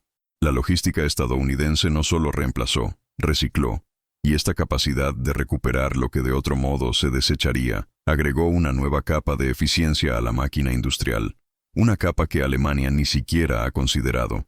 Y es sobre este segundo ciclo de vida de la libertad del que hablaremos a continuación. La apariencia del Liberty era engañosa. Sus contornos pesados, líneas rectas y falta de armadura, daban la impresión de un gigante torpe, empujado por la borda más por necesidad que por estrategia. Pero detrás de esa estructura de acero soldado, acechaba el verdadero corazón logístico de la guerra aliada. Cada barco Liberty tenía la capacidad de transportar lo suficiente no solo para abastecer a una tropa, sino para sostener operaciones enteras en múltiples frentes. En un solo viaje, un Liberty podía transportar 840 jeeps militares, 440 tanques ligeros, 230 millones de rondas de municiones, o 3.440 toneladas de combustible en tambores, suficiente para mantener a las divisiones blindadas en movimiento durante semanas. Era, en efecto, un ejército flotante, y cada carga entregada marcó el ritmo de la guerra. Las estadísticas hablan por sí solas. Cada día, en promedio, 3 barcos Liberty salían de los puertos estadounidenses hacia los frentes del Pacífico, el Atlántico y el Mediterráneo. Esto significaba, diariamente, más de 6.000 vehículos, cientos de tanques, miles de toneladas de alimentos, medicinas y combustible cruzando océanos. En Guadalcanal, sin el Liberty, Los marines estadounidenses no habrían recibido la munición para mantener las líneas. En Bastogne, los convoyes que rompieron el asedio en pleno invierno solo existieron porque los Liberty habían cruzado el Atlántico días antes, cargados con suministros vitales. Y en Normandía, en cada playa invadida, había al fondo una fila de barcos Liberty vertiendo, sin glamour, los elementos invisibles de la victoria: grasa, madera, zapatos, radios, tuberías, cables, dinamita, sangre. El valor estratégico del Liberty radicaba no solo en su rápida construcción, sino en la constancia de la entrega. Creó previsibilidad en una guerra que, por naturaleza, era un caos. Los generales sabían que podían contar con suministros porque los barcos no se detuvieron. Y eso permitió la audacia. Operaciones como el avance por el norte de África, la reconquista de Italia o incluso el cerco aéreo de Alemania requerían una línea de suministro permanente, extensa y confiable. Los Liberty conectaban las estaciones de ferrocarril de Pittsburgh con las trincheras de Sicilia, fundiciones en Detroit hasta aeródromos en Filipinas. No solo llevaban la guerra, sino la continuidad. Y lo más impresionante es que, a pesar del tamaño y la carga, funcionaban con sencillez. La tripulación de un Liberty era pequeña, unos 44 hombres de la Marina Mercante, acompañados por un pequeño destacamento de la Marina de los EEUU, a cargo de la artillería defensiva. El barco no era ágil ni estaba armado para un combate pesado, pero su resistencia provenía de la escala. Cuantos más de ellos había en el mar, más inútil se volvía la estrategia de hundimiento. La defensa fue cantidad, y eso convirtió a cada barco en una pieza de un engranaje global. Cuando uno se perdía, otro ocupaba su lugar casi de inmediato, con la misma carga, al mismo tiempo, en el mismo destino. La estandarización de la carga fue otra arma silenciosa. Cada Liberty fue diseñado para recibir contenedores modulares, con artículos organizados por prioridad logística. En los ataques aéreos, cuando el tiempo para aterrizar era mínimo, los Liberty tenían compartimentos marcados para que la grúa local sacara primero municiones, luego combustible y luego alimentos. La inteligencia logística del barco estaba en su bodega, no en su puente, y esto, aunque parecía banal, ahorró días preciosos en operaciones donde el tiempo definía la vida o la muerte de miles. En muchos frentes, los Liberties incluso han asumido roles de emergencia. En Tarawa, las unidades se han convertido en hospitales flotantes. En Okinawa, algunos fueron adaptados para lanzar embarcaciones más pequeñas directamente bajo el fuego enemigo. En algunos casos, los sótanos se han convertido en refugios para refugiados o depósitos móviles de ingeniería, con puentes portátiles, explosivos de demolición y excavadoras. Cada barco era lo que el campo necesitaba que fuera, y esta flexibilidad operativa, combinada con su escala, lo convirtió en una extensión de la planificación estratégica en sí. Los generales no solo confiaron en los Liberty, sino que planificaron en base a ellos. Es en este contraste, entre la apariencia cruda y el impacto colosal, donde radica el genio de Liberty. No fue diseñado para inspirar, se hizo para funcionar. No era un arma en el sentido tradicional, pero su ausencia habría sido tan mortal como un asalto frontal. Y quizás debido a esto, nunca se ha ganado la reputación de un bombardero B-17 o un caza Mustang, porque su trabajo consistía en servir en silencio, cruzar océanos con el mundo entero en las bodegas y desaparecer entre las olas hasta la próxima misión. No hay gloria. Sin titulares. Solo entrega. Pero este anonimato era ilusorio. En los informes del alto mando alemán, entre 1943 y 1944, los Liberty aparecen cada vez con mayor frecuencia como objetivo prioritario, no porque sean buques de guerra, sino porque son irreemplazable. En un informe de agosto de 1944, un comandante naval escribe: «La destrucción de un solo Liberty evita más avances enemigos que la pérdida de un crucero». Una frase que, aunque cargada de frustración, revela la percepción tardía del enemigo. La libertad se había convertido en la arteria principal de la guerra aliada, y cuanto más intentaba interrumpirlo, más se multiplicaba. El genio estadounidense fue tratar el barco no como un producto final, sino como un sistema. Cada Liberty era la materialización de un ciclo. Mineral extraído, acero fundido, carga cargada, océano cruzado, misión entregada, puerto suministrado, retorno iniciado. Una repetición infinita que, al ser orquestada por hojas de cálculo, rieles, soldaduras y fragmentos de código Morse, se convirtió en superioridad absoluta. Una superioridad que no necesitaba ganar en todas las batallas, solo para asegurarse de que la siguiente pudiera suceder. Pero lo que los alemanes aún no sabían es que la escala del Liberty no terminaba en la superficie. En la bodega de cada barco, además de los suministros, había otro secreto: una red de códigos, sistemas de radio, mapas de coordinación y protocolos que anticipaban ataques. Los Liberty estaban empezando a hablar entre ellos.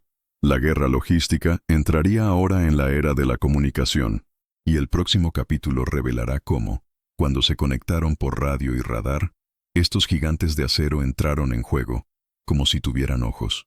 En los astilleros de Kaiser, el sonido dominante no era el de los discursos, sino el de la soldadura eléctrica que cortaba el acero en bruto.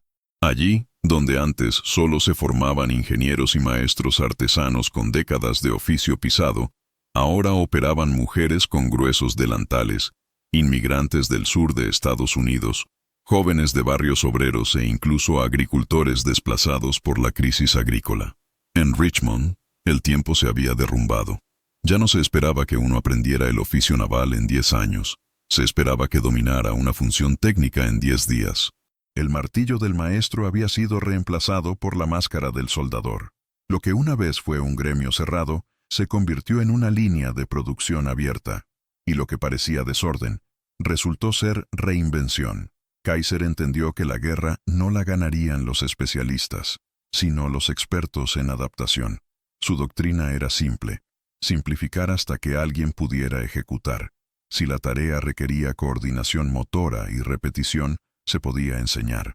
Si requería fuerza, se podía dividir.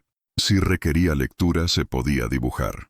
El resultado fue una fuerza laboral formada para el rendimiento, no para el prestigio. Era ingeniería social aplicada a la ingeniería naval. Y los frutos de esta elección fueron más allá de los barcos. Estaban en las biografías de quienes los construyeron. Rosie, la remachadora, se convirtió en un símbolo.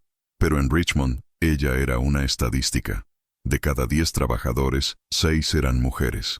La mayoría nunca había operado una herramienta eléctrica. En pocas semanas, se estaban convirtiendo en una parte vital de una cadena de producción nacional.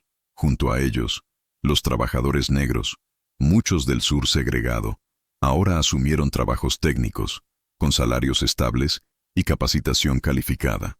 Fue una revolución silenciosa, escondida entre grúas y plataformas de acero, pero que reconfiguró el papel de los ciudadanos comunes en la máquina de guerra.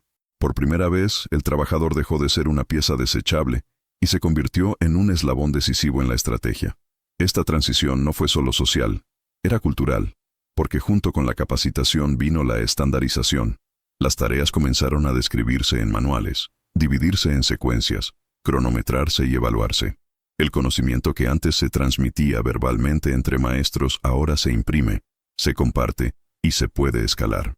Había nacido el obrero técnico, un nuevo tipo de trabajador, capacitado para entregar con precisión, pero también para resolver con agilidad. Esta figura, producto directo de la visión de Kaiser, se convertiría en el pilar de la industria estadounidense en el periodo de posguerra. Ya no era el oficio lo que formaba al trabajador, era el sistema que lo entrenaba. Este impacto se amplificaría con el fin de las hostilidades.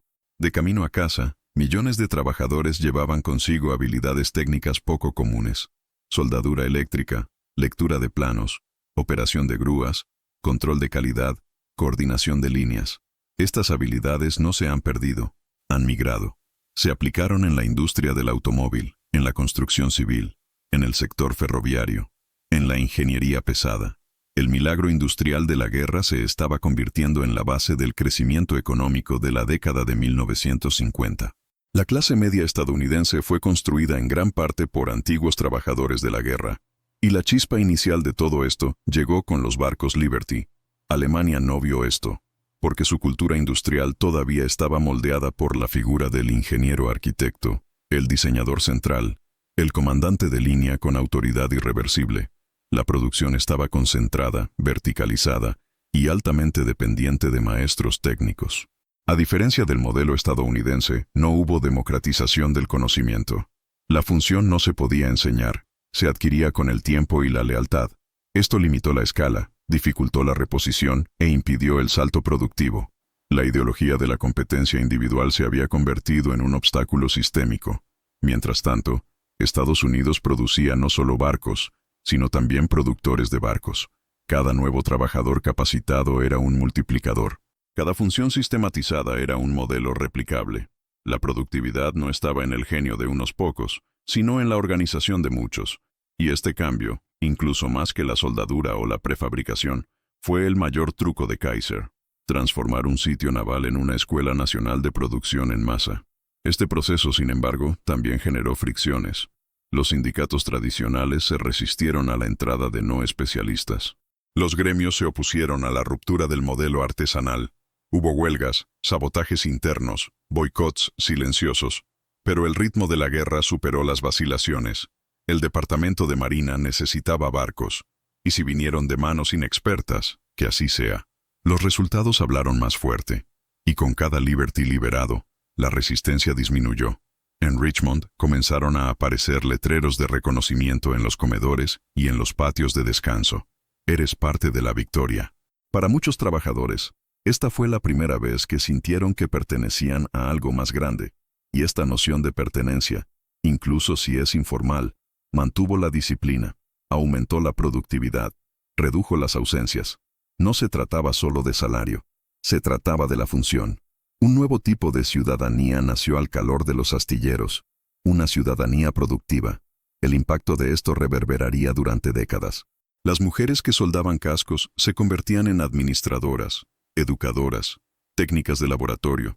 Los afroamericanos que operaban grúas continuarían exigiendo igualdad de derechos en los lugares de trabajo, fortaleciendo la base del movimiento de derechos civiles. Los inmigrantes que aprendieron a fundir acero crearían pequeñas empresas, transmitiendo las técnicas a sus hijos. Lo que comenzó como un esfuerzo de guerra se ha convertido en una base social. Y todo esto se originó a partir de una decisión técnica: renunciar a la tradición y confiar en la instrucción. Reemplace la herencia por la hoja de cálculo. Y entender que la eficiencia es al final una forma de respeto por el tiempo, el esfuerzo y la inteligencia colectiva. Pero todavía faltaba un componente. Porque toda esta máquina, barcos, trabajadores, carga, solo funcionaba si estaba coordinada. Si tan solo los flujos fueran predecibles. Si tan solo la tormenta logística fuera domada por la información. Era hora de mirar lo que el ojo no podía ver. Las redes invisibles que conectaban las fábricas con los puertos, los trenes con las rutas, los barcos con los barcos. Y es esta inteligencia logística, silenciosa, pero letal, de la que hablaremos a continuación. Mientras que el Reich invirtió fortunas y años de investigación para producir armas que impresionaran a los ingenieros y asustaran al enemigo sobre el papel, como los tanques Tiger, los aviones Messerschmitt, Me-262 o los submarinos de nueva generación, Estados Unidos optó por otra filosofía, la de lo suficientemente funcional. Alemania quería armas perfectas. Estados Unidos quería armas a escala. Los alemanes produjeron tanques que podían destruir a cualquier enemigo de frente, pero a un costo tan alto y en cantidades tan pequeñas que apenas podían sostener una ofensiva continua. En contraste, los estadounidenses produjeron el Sherman, criticado por su armadura delgada y su cañón modesto, pero elogiado por un detalle que el Tiger nunca tuvo: reemplazo. Por cada Tiger en el frente, había 6, 8, a veces 10 Sherman, y no por casualidad, caben dentro de un Liberty. 3 tanques por bodega, 20 por mazo. Y eso fue solo el comienzo de la entrega. El imperio industrial estadounidense no se preocupaba por ganar con una sola pieza brillante, sino por asegurarse de que las piezas correctas llegaran en el momento correcto, en el lugar correcto, el tiempo suficiente. Esa fue su victoria, consistencia. Y los barcos Liberty fueron los mensajeros de esta lógica. No solo llevaban suministros, sino previsibilidad. Por cada avión Messerschmitt que producía Alemania, y había menos de 1.500 al final de la guerra, los estadounidenses lanzaban 3.000 cazas P-51 Mustang al mes. Y aunque los tanques Tiger sufrieron averías por fallas mecánicas, los Sherman pudieron ser desmontados. reparados y enviados de regreso al campo de batalla en cuestión de días. Era un ejército diseñado para durar, no para deslumbrar. Esta filosofía se extendió a todas las ramas. El Jeep Willys, un símbolo de la movilidad aliada, era simple, liviano, desmontable y fácil de producir. 2.840 de ellos cabían en un solo Liberty. Alemania, a su vez, todavía dependía de camiones pesados y tracción animal para abastecer a una buena parte de sus tropas. Mientras los estadounidenses estandarizaban piezas, optimizaban los combustibles y organizaban sus convoyes con redes de radio y horarios fijos, los alemanes se enfrentaban a la escasez de caucho, gasolina sintética y piezas de repuesto. Sus arsenales eran técnicamente superiores, pero logísticamente frágiles. Y en la guerra total, fue el sustento lo que definió quién continuó luchando al mes siguiente. La ironía de esta historia es que la solución estaba frente a ellos. Los informes de la Kriegsmarine advirtieron del repentino aumento en el número de barcos aliados. Los funcionarios de la Luftwaffe notaron la creciente dificultad de contener los bombarderos estadounidenses, que provenían de fábricas protegidas por distancias continentales y reabastecidas de combustible por redes ferroviarias privadas. Pero el Estado Mayor alemán persistió en creer que el terror tecnológico ganaría a la aritmética, que sería suficiente para crear el arma milagrosa. Pero no hubo milagro contra 1000, y no había ningún Panzer capaz de cruzar el puente que los estadounidenses reconstruían todos los días, con piezas que cruzaban el Atlántico empaquetadas en barcos Liberty. Si te gusta desentrañar estos hechos y comprender cómo la guerra fue moldeada por hojas de cálculo, rieles y barcos, muestra tu apoyo. Dale me gusta y suscríbete para que podamos continuar revelando la historia detrás de los números, donde se construye la verdadera victoria. En 1944, un informe interno de la Wehrmacht señaló una contradicción inquietante. Incluso después de perder más de 1.200 barcos mercantes, los aliados parecían haber más barcos que antes. La producción había superado el hundimiento. Por primera vez, el comando alemán reconoció: la cuenta ya no se cierra. El dominio táctico no estaba ganando la guerra. La superioridad industrial, sí. Pero, ¿qué pasaría si la lógica de la industria no solo proporcionara el frente, sino que lo anticipara? ¿Qué pasaría si los próximos envíos ya estuvieran listos incluso antes de que salieran los pedidos? Esta fue la siguiente etapa del milagro logístico, y su nombre era previsibilidad. El Liberty era, por definición, un barco desechable, diseñado para durar 5 años, con suerte. Su misión era clara: entregar suministros, regresar si era posible, y repetir el ciclo hasta que la guerra terminara, o hasta que se hundiera. Pero el tiempo, irónico como siempre, eligió preservar precisamente lo que fue creado para ser fugaz. SS Jeremiah O'Brien y SS John W. Brown son los sobrevivientes de esta lógica. 2 barcos entre los 2710 que desafiaron el Atlántico, la guerra y el olvido. El O'Brien, construido en 56 días en el astillero de South Portland, en Maine, participó en el día D. Cruzó el Canal de la Mancha repetidamente bajo la amenaza constante de torpedos y, décadas más tarde, cruzaría el Atlántico nuevamente, no para luchar, sino para celebrar. En 1994, navegó de San Francisco a Portsmouth para asistir al 50 aniversario de la invasión de Normandía. Un barco provisional que navega en aguas históricas, propulsado por motores diseñados para durar solo el tiempo que se necesita para vencer a Hitler. Esa fue la victoria final. No solo sobrevivir a la guerra, sino vivir para contarla. El John W. Brown, mientras tanto, se convirtió en un museo flotante, atracado en Baltimore. Su interior conserva no solo la estructura, sino la atmósfera de 1944. Talleres, viviendas, cocina, radios, todo se mantuvo como estaba. Los estudiantes visitan el barco para aprender sobre logística, resistencia y el papel invisible del transporte marítimo en la guerra total.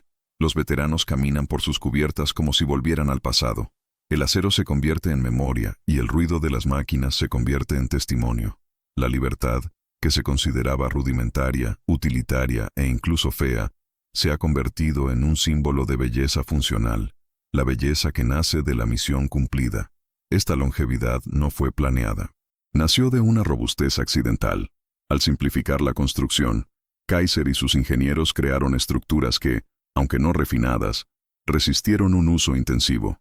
Las placas soldadas, los cascos modulares, los motores estandarizados, todo esto contribuyó a una durabilidad inesperada. Y lo que se criticó como demasiado barato resultó ser, en la práctica, lo suficientemente resistente. El tiempo se ha encargado de corregir los errores estéticos. Lo que antes era funcional ahora era icónico. Estos barcos son más que reliquias. Son cápsulas de un pensamiento. Porque Liberty no solo representaba una tecnología, sino una doctrina. Que la simplicidad puede ser más poderosa que la sofisticación. Esa velocidad combinada con la estandarización puede superar la letalidad combinada con el orgullo. Y que, en tiempos extremos, es la capacidad de adaptación lo que separa la supervivencia de la ruina. El SS Jeremiah O'Brien todavía navega porque fue construido por manos que no siguieron la tradición, sino más bien un plan. Un plan que desafiaba la lógica de lo imposible y apostaba por la repetición como virtud. Alemania no preservó sus submarinos con el mismo orgullo. Muchos fueron hundidos, desmantelados o dejados oxidarse. Sus armas de élite, caras y escasas, no sobrevivieron al final de la guerra, porque lo que nace como excepción tiende a desaparecer con el tiempo. La libertad, creada por regla general, sobrevivió como excepción. Es la máxima ironía. El símbolo de la producción en masa se ha convertido en una pieza única, y cada visita a estos barcos es un recordatorio silencioso de que el poder de una idea puede cruzar océanos y décadas, incluso cuando nadie creía en ella.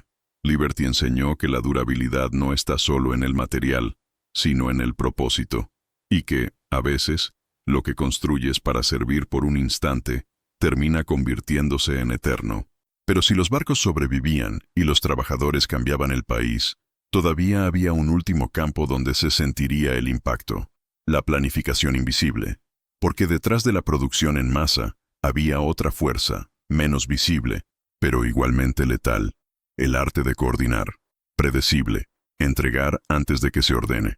En la siguiente parte, revelaremos el cerebro oculto de esta revolución, el sistema de control logístico que convirtió la guerra en un algoritmo.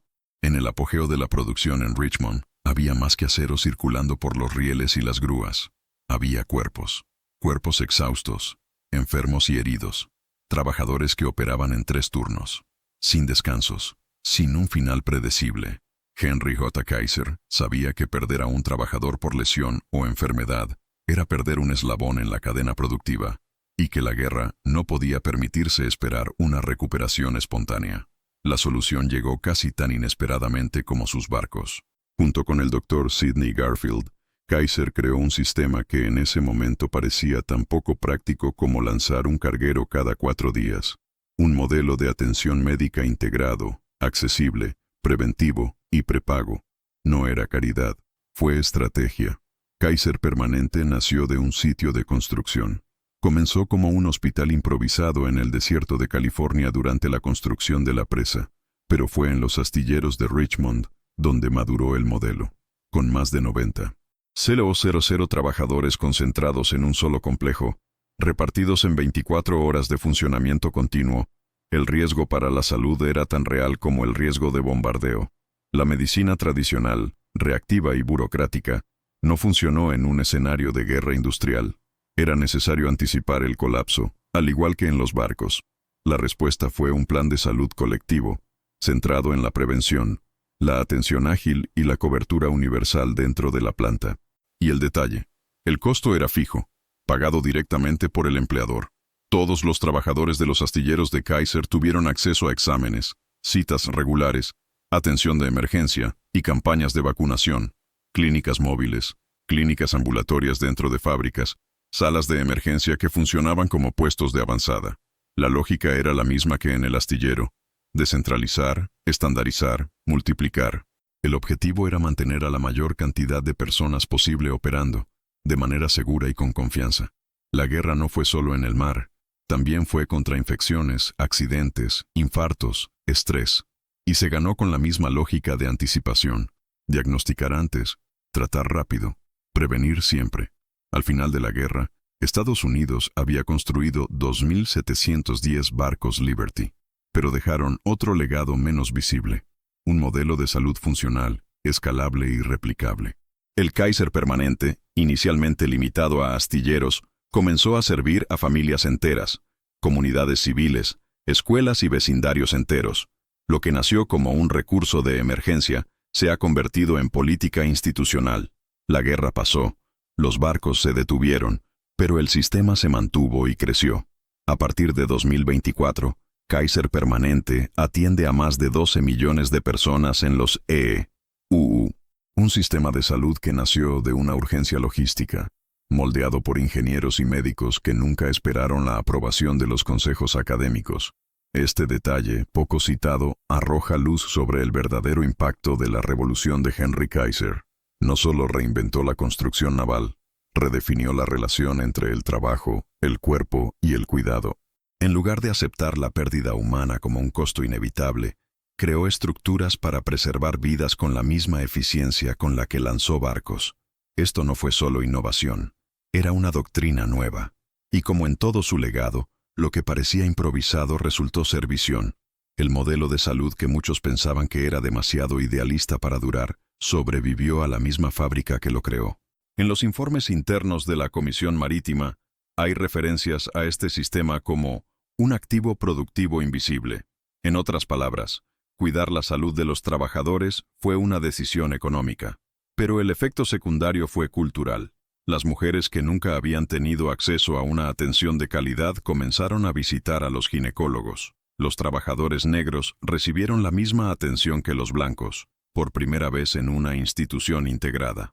Y miles de jóvenes salieron de la guerra no solo con una profesión, sino con la conciencia de que la salud podía y debía tratarse como un derecho logístico. Aquí es donde la historia del Liberty toca una capa que pocos ven. La construcción de estos barcos no solo ha dado forma a las rutas de suministro, sino también a las redes de atención. Y esa, a la larga, fue quizás su mayor victoria. Porque la guerra se ganó con acero, sí, pero también con carne, sangre, pulmones protegidos y huesos reparados a tiempo. La batalla logística fue humana, y Henry Kaiser lo entendió antes que cualquier general. Pero todavía había un hecho que el mundo solo comenzaría a entender años después. Un secreto detrás de la producción, el ritmo, la precisión con la que encajan las piezas y los barcos se deslizan por las rampas. No bastaba con tener acero, ni trabajadores sanos, ni plantas modernas. Era necesario saberlo todo, en primer lugar. En la siguiente parte, revelamos el cerebro invisible de la operación, el sistema de control de producción que predijo la guerra como una ecuación y convirtió lo imposible en rutina. ¿Qué impidió que se construyera un barco en 4 días? Durante siglos, la respuesta parecía obvia: física, ingeniería, limitaciones humanas. Pero no fue así. La verdad más incómoda sobre la historia de los barcos Liberty es que lo imposible no era una cuestión de tornillos, acero o tiempo, era una idea fija. Un dogma repetido por generaciones que confundieron la tradición con la ley natural. Henry J. Kaiser no derrotó a los astilleros tradicionales con tecnología secreta o inversión ilimitada. Los derrotó con una simple pregunta: ¿por qué no? ¿Por qué no soldar? ¿Por qué no ensamblar por módulos? ¿Por qué no capacitar a los laicos? ¿Por qué no acelerarlo, simplificarlo, repetirlo? Cada por qué no era un martillo en el pedestal de la ingeniería naval ortodoxa. Y cada respuesta era un ladrillo removido de la pared mental que separaba lo posible de lo permitido. La ingeniería naval a principios del siglo XX era más teológica que técnica. Fue construido como si hubiera un rito sagrado a seguir: maestros, planchetas, remaches, precisión artesanal, el tiempo como virtud. El conocimiento estaba cerrado, el proceso lento y el margen para el cambio, cero. La idea de construir barcos en una línea de ensamblaje fue tratada como una herejía.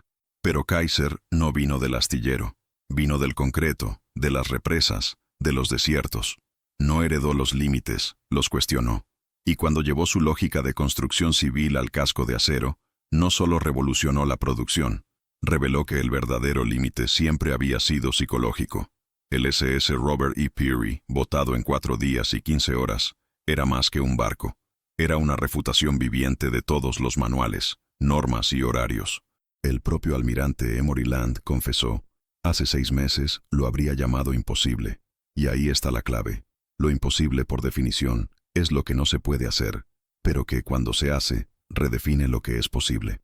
Lo que Land y tantos otros aprendieron ese día fue que la guerra no violaba las leyes de la física. Rompió la rigidez del pensamiento. Esta parte de la historia rara vez se cuenta en los libros militares, porque no involucra armamento, ni maniobras tácticas, ni códigos rotos. Implica un cambio de mentalidad, y esta, quizás, es el arma más poderosa de todas, porque mientras Alemania producía tanques perfectos a un ritmo insuficiente y submarinos avanzados en cantidades insuficientes, Estados Unidos aprendió a hacer lo suficiente, en masa. Y detrás de eso estaba el coraje de abandonar el orgullo técnico y abrazar la eficiencia pragmática. Se trataba menos de hacerlo mejor y más de hacer más. Hazlo antes. Siempre hazlo. Cuando Kaiser organizó sus astilleros como una línea de fábrica, no impuso la velocidad, la permitió. Sacó a los trabajadores del santuario del oficio y los colocó en la lógica de la misión. El tiempo ya no es una medida de dedicación y se ha convertido en un factor estratégico. Los tableros de dibujo dieron paso a los horarios. La jerga de los astilleros fue reemplazada por términos de ingeniería industrial. Y donde antes había cada barco es un hijo, ahora hay cada barco es una entrega. Este cambio de perspectiva es lo que hace que la historia de los Liberty sea tan relevante, no solo como un episodio de la Segunda Guerra Mundial, sino como una lección universal, porque cualquier estructura que afirme ser inmutable puede estar protegiendo un miedo. Miedo al fracaso, miedo a ser ridiculizado, miedo a descubrir que el límite era autoimpuesto. Kaiser no fue un genio aislado, fue un organizador del coraje colectivo. Miró a los obreros inexpertos, a los ingenieros escépticos, a los soldados hambrientos del otro lado del mundo, y dijo, podemos. Y nosotros ganó. No porque fuera más inteligente, sino porque se atrevió a pensar de manera diferente. La ironía es brutal. El sistema que los astilleros tradicionales tardaron décadas en construir fue superado por alguien que no había sido entrenado para respetarlo. Y la cultura que más preciaba el orden fue derrotada por la cultura que aceptaba el caos como método. Alemania subestimó al Liberty porque no podía ver un barco sin tradición como algo peligroso. Pero aquí estaba la mayor amenaza. Un barco sin herencia, construido por manos anónimas, que navegaba con la prisa de aquellos que no pedían permiso. Y que, cuando llegó a su destino, le dijo al mundo, lo imposible era solo una vieja idea. Hoy, lo que queda es la memoria, pero es una memoria activa, porque con cada innovación que parece absurda, con cada proceso que desafía la norma, se hace eco de la misma pregunta que guió a Kaiser en 1941. ¿Por qué no? Y en tiempos en los que los límites se multiplican, quizás esta pregunta sea más necesaria que nunca. Pero todavía falta una pieza en este rompecabezas. Porque si los barcos ganaron a la lógica, si los trabajadores ganaron a la tradición y la salud venció a la indiferencia, lo que queda por entender es la ecuación final. ¿Qué significaba realmente todo esto en las matemáticas de la guerra? En la última parte, nos sumergiremos en los números y revelaremos por qué la logística fue, de hecho, el arma más letal de la Segunda Guerra Mundial. Un barco de 14.000 toneladas deslizándose hacia el agua en solo 4 días. Cuando esta imagen abrió nuestra historia, parecía mágica. Ahora, sabemos que era un método. No es un milagro, sino una ingeniería de coraje colectivo, llevada a cabo por un civil ignorado, desdeñado y luego copiado por todos. El colapso de la doctrina alemana no solo tuvo lugar en el campo de batalla, sino que comenzó en los astilleros. Mientras que los submarinos hundían barcos con precisión quirúrgica, Henry J. Kaiser y sus trabajadores lanzaban barcos con la misma regularidad con la que se ensambla un camión. La guerra naval, que los estrategas alemanes esperaban ganar por desgaste, se convirtió en una carrera contra el tiempo, y corrían con relojes rotos. El error no fue solo de cálculo, sino de mentalidad. El alto mando nazi no vio que el campo de batalla había cambiado de lugar. Ya no se trataba solo de luchar con torpedos, sino con soldaduras, hojas de cálculo, turnos de producción y prefabricación. La logística había ganado a la estrategia, y con él también ganó una nueva forma de pensar. Esta es la lección que resuena hasta el día de hoy. Las guerras no se ganan solo con soldados, se ganan con sistemas. Alemania construyó armas a la perfección. Estados Unidos construyó los medios para que las armas, los hombres y los suministros llegaran a su destino, sin cesar.